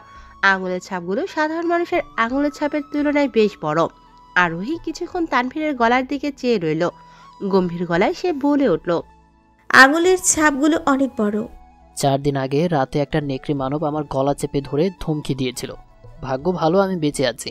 1 মিনিট, সেদিন রাতে তো আমি ঘরে ভারী কিছু চলার শব্দ পেয়েছিলাম। ভেবেছিলাম তুই হয়তো, অবশ্য পরে আমি উঠেছিলাম, তবে ঘরে কাউকে দেখিনি। মনের ভুল ভেবে নিজেই ঘরে ফিরে যাই। ওটা মনের ভুল নয়, তুই নেকড়ে মানবের পদধ্বনি শুনেছিলি। গম্ভীর গলায় বলল তানভীর। স্তব্ধ হয়ে কিছুক্ষণ দাঁড়িয়ে রইল আরোহী। তবে কি সত্যি ভ্যাম্পায়ার এবং নেকড়ে মানব রয়েছে? হ্যাঁ, আছে। মহারাজ, আজও সীমান্তে যুদ্ধ বাঁধে। এভাবে চলতে থাকলে তো এক সময় বিশাল যুদ্ধ লেগে যাবে। প্রতিদিন প্রাণনাশের ঘটনা ঘটেছে। আমরা কি করব? আমি চিন্তিত, বুঝতে পারছি না কি করব। দিন দিন পরিস্থিতি অবনতি হচ্ছে। আমার মনে হয় আমাদের যুদ্ধের জন্য প্রস্তুত হয়ে নেওয়াই ভালো। সৈন্যদের প্রস্তুত করো। কুর্নিশ করে সেনাপ্রধান বলে উঠল। জি মহারাজ। কথাটা বলে সেনাপ্রধান দ্রুত সৈনিকদের প্রস্তুত হওয়ার ঘোষণা দিল। সকল সৈন্য যুদ্ধের জন্য প্রস্তুত হতে লাগলো। নিজ নিজ রাজ্য প্রত্যাখ্যান করে আজ আমরা এই প্রত্যন্ত অঞ্চলে বসবাস করছি।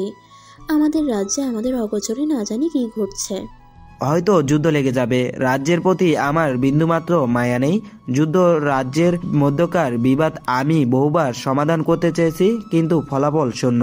তবু রাজ্যের প্রতি আমাদের একটা দায়িত্ব তো আছে। রাজ্যে পরবর্তী রক্ষক তো আমরাই। ভোর হয়ে এসেছে, সূর্য এখনো ওঠেনি, তবে চারদিকে মৃদু আলো ছড়িয়েছে। সাথে পাখির কিচিরমিচির শব্দ তো আছেই। জায়গাটা খুব সুন্দর, তাই না? ক্রিস্টিকে প্রশ্ন করলো বর্ণ। মাথা নেড়ে ক্রিস্টি সম্মতি দিল। আমাদের দুজনের ছোট একটা সংসার, তেমন রক্ত মাংসের প্রয়োজন হবে না। আশেপাশের পশু পাখি এবং সাধারণ মানুষের তেমন ক্ষতি হবে না, তাই না? ক্রিস্টি বর্ণের দিকে তাকালো। সে বলল, রাজকীয় সুশান্তি ত্যাগ করে বনবাসের প্রতি হঠাৎ এত আগ্রহ? আসলে ঘরে যদি শান্তি না থাকে তাহলে বিলাসিতাও অভিশাপের মতো হয়ে যায়। যুদ্ধের পরিস্থিতি নাও। নতুন সেনাপ্রধানকে প্রশ্ন করলো ইউবার্ট। জি মহারাজ, সকলে প্রস্তুত। এবার নেকড়ে রাজ্য দখল করার পালা। অপরদিকে, বাবা, যুদ্ধ করাটা ঠিক হবে না। এই যুদ্ধের পরিসমাপ্তি ঘটা উচিত। চলো 2 রাজ্য মিলে যাই, এত বছরের শত্রুতা শেষ করি। ভ্যাম্পায়ারদের একটা উচিত শিক্ষা দিতে হবে। তারা আমাদের সম্প্রদায়ের যতজনকে হত্যা করেছে তার 4 গুণ হত্যা তাদের সম্প্রদায়ের লোককে আমি করব। বাবা থামো, তুমি ভুল সিদ্ধান্ত নিচ্ছ। ভাই ঠিক বলতো, এই যুদ্ধের শেষ হওয়া দরকার। দেখো ক্রিস্টি আর বর্ণ কত সুন্দর করে আছে। আমরা 2 রাজ্য কেন তাদের মতো মিলেমিশে থাকতে পারবো না? তুই তোর ভাইয়ের পক্ষ নিচ্ছিস, সে আমাদের জাতির জন্য কলঙ্ক। এই যুদ্ধের কারণ কি? অতীত, তাই না? অতীতে ভ্যাম্পায়ার রাজ্যের সাথে আমাদের শত্রুতা ছিল। সেই শত্রুতা প্রজন্মের পর প্রজন্ম কেন টিকিয়ে রাখা হচ্ছে? যুদ্ধ তো আমরা মরছি না, মরছে আমাদের লোকেরা। হঠাৎ তুই তোর ভাইয়ের মতো কেন কথা বলছিস? তার সাথে হাত মিলিয়েছিস নাকি? এলিনার কিছু বলল না। সে রাবারের কক্ষ থেকে বেরিয়ে নিজ কক্ষে ফিরে এলো। একটা পত্র লিখতে লাগলো সে। কিছুক্ষণ পর সে পত্র লিখে একটা অজ্ঞাত পাখির কাছে দিল এবং পাখির কানে কানে সে বলল, চিঠিটা ভ্যাম্পায়ার রাজ্যের নতুন রানীর নিকট স্থানান্তর করো। পাখিটা উড়াল দিলে ভ্যাম্পায়ার রাজ্যের দিকে যেতে লাগলো। জানালার সামনে বসেছিল রোহিণী। একটা পত্রবাহক পাখি এই দিকেই আসতে দেখে সে বেশ অবাক হলো। পাখিটার সাথে থাকা পত্র সে নিজ হাতে নিয়ে নেয় এবং পত্র পাঠ করতে শুরু করলো।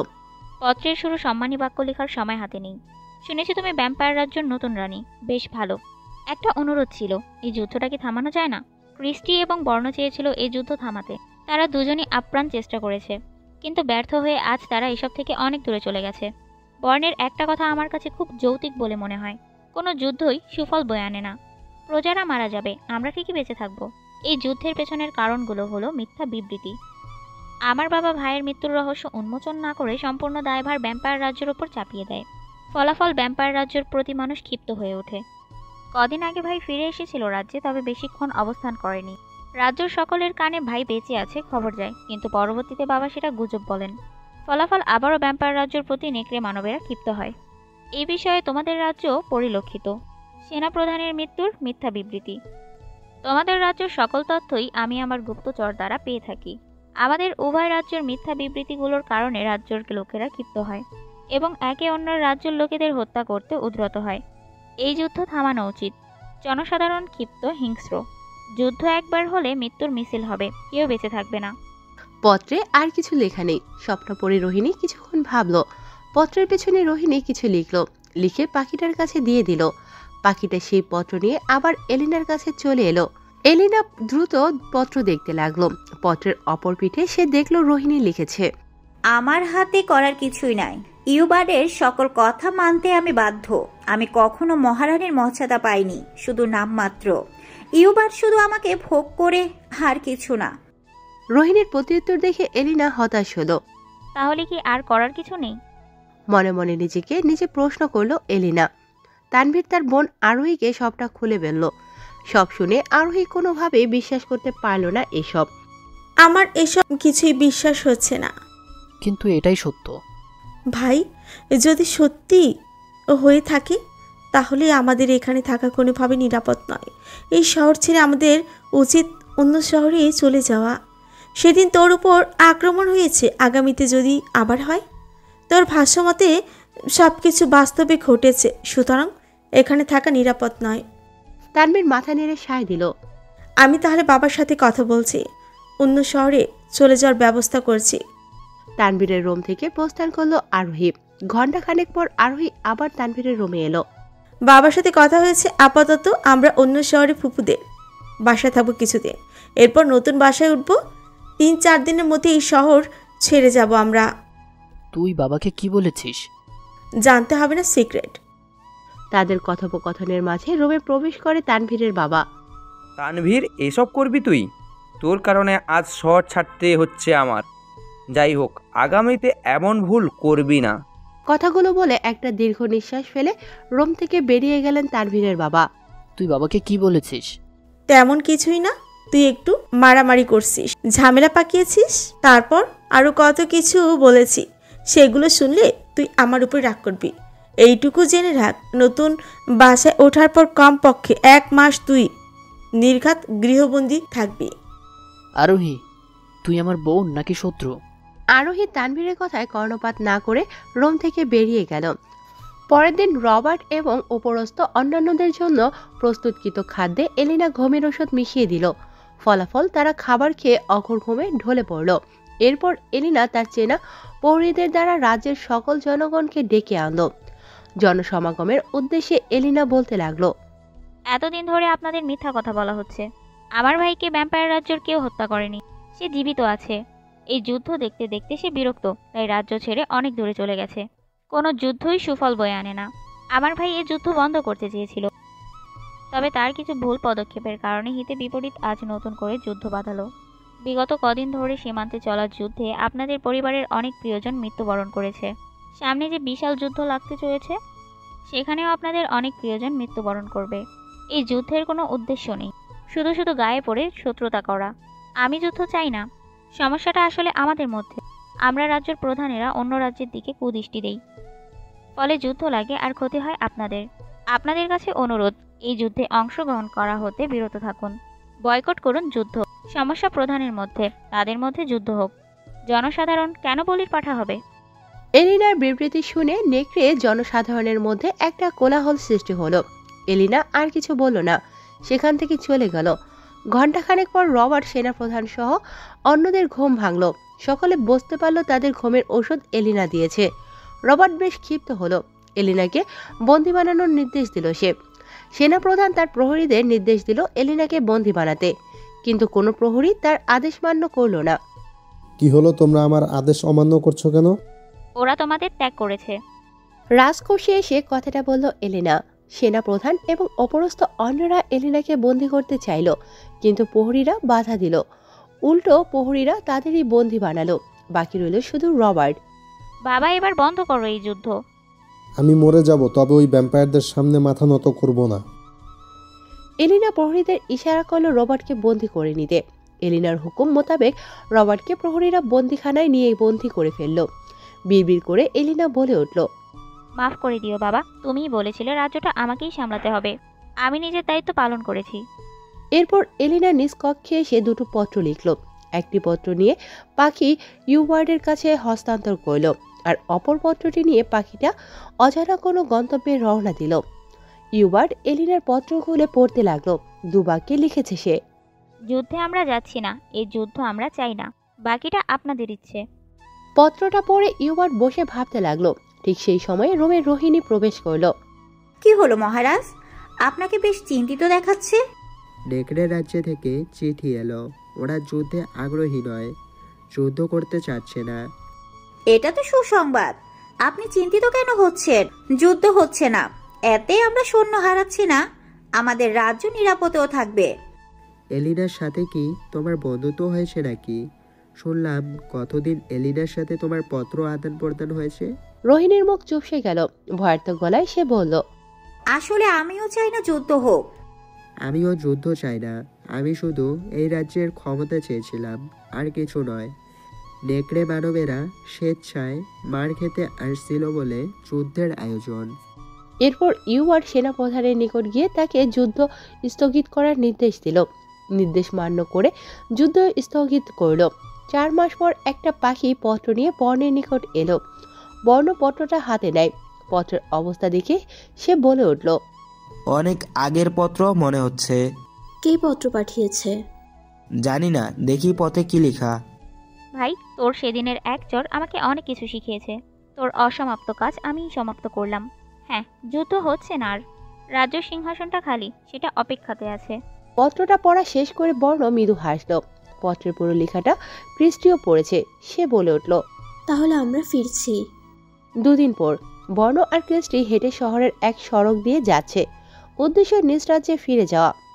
পথিমধ্যে বর্ণ থমকে দাঁড়ালো। তার থেকে হাত 3 দূরে দাঁড়িয়ে আছে তানভীর। ক্রিস্টি আর বর্ণ তানভীরকে দেখে বিপরীত দিকে দৌড় দিল। অপরদিকে তানভীর বর্ণকে দেখে ভয় পেয়ে অন্যদিকে দৌড় দিল। দুপক্ষ দুদিকে দৌড় দিল। একটু দূরে যেয়ে থেমে গেল বর্ণ। আমরা দৌড়াচ্ছি কেন? ক্রিস্টি পেছন ফিরে তাকিয়ে বর্ণকে বলল, দেখো ছেলেটা কত জোরে দৌড়াচ্ছে। আচ্ছা, আজ আমাদের দেখে ছেলেটা ভয় পেয়ে দৌড় কেন দিচ্ছে? আসলে আমি তাকে ভয় দেখিয়েছিলাম, তাই এখন পালাচ্ছে। তানভীর, আরো জোরে দৌড়াও, আমি আসছি কিন্তু। তানভীর পেছন ফিরে একবার তাকালো। এরপর সামনের দিকে তাকিয়ে আরো জোরে দৌড়াতে লাগলো।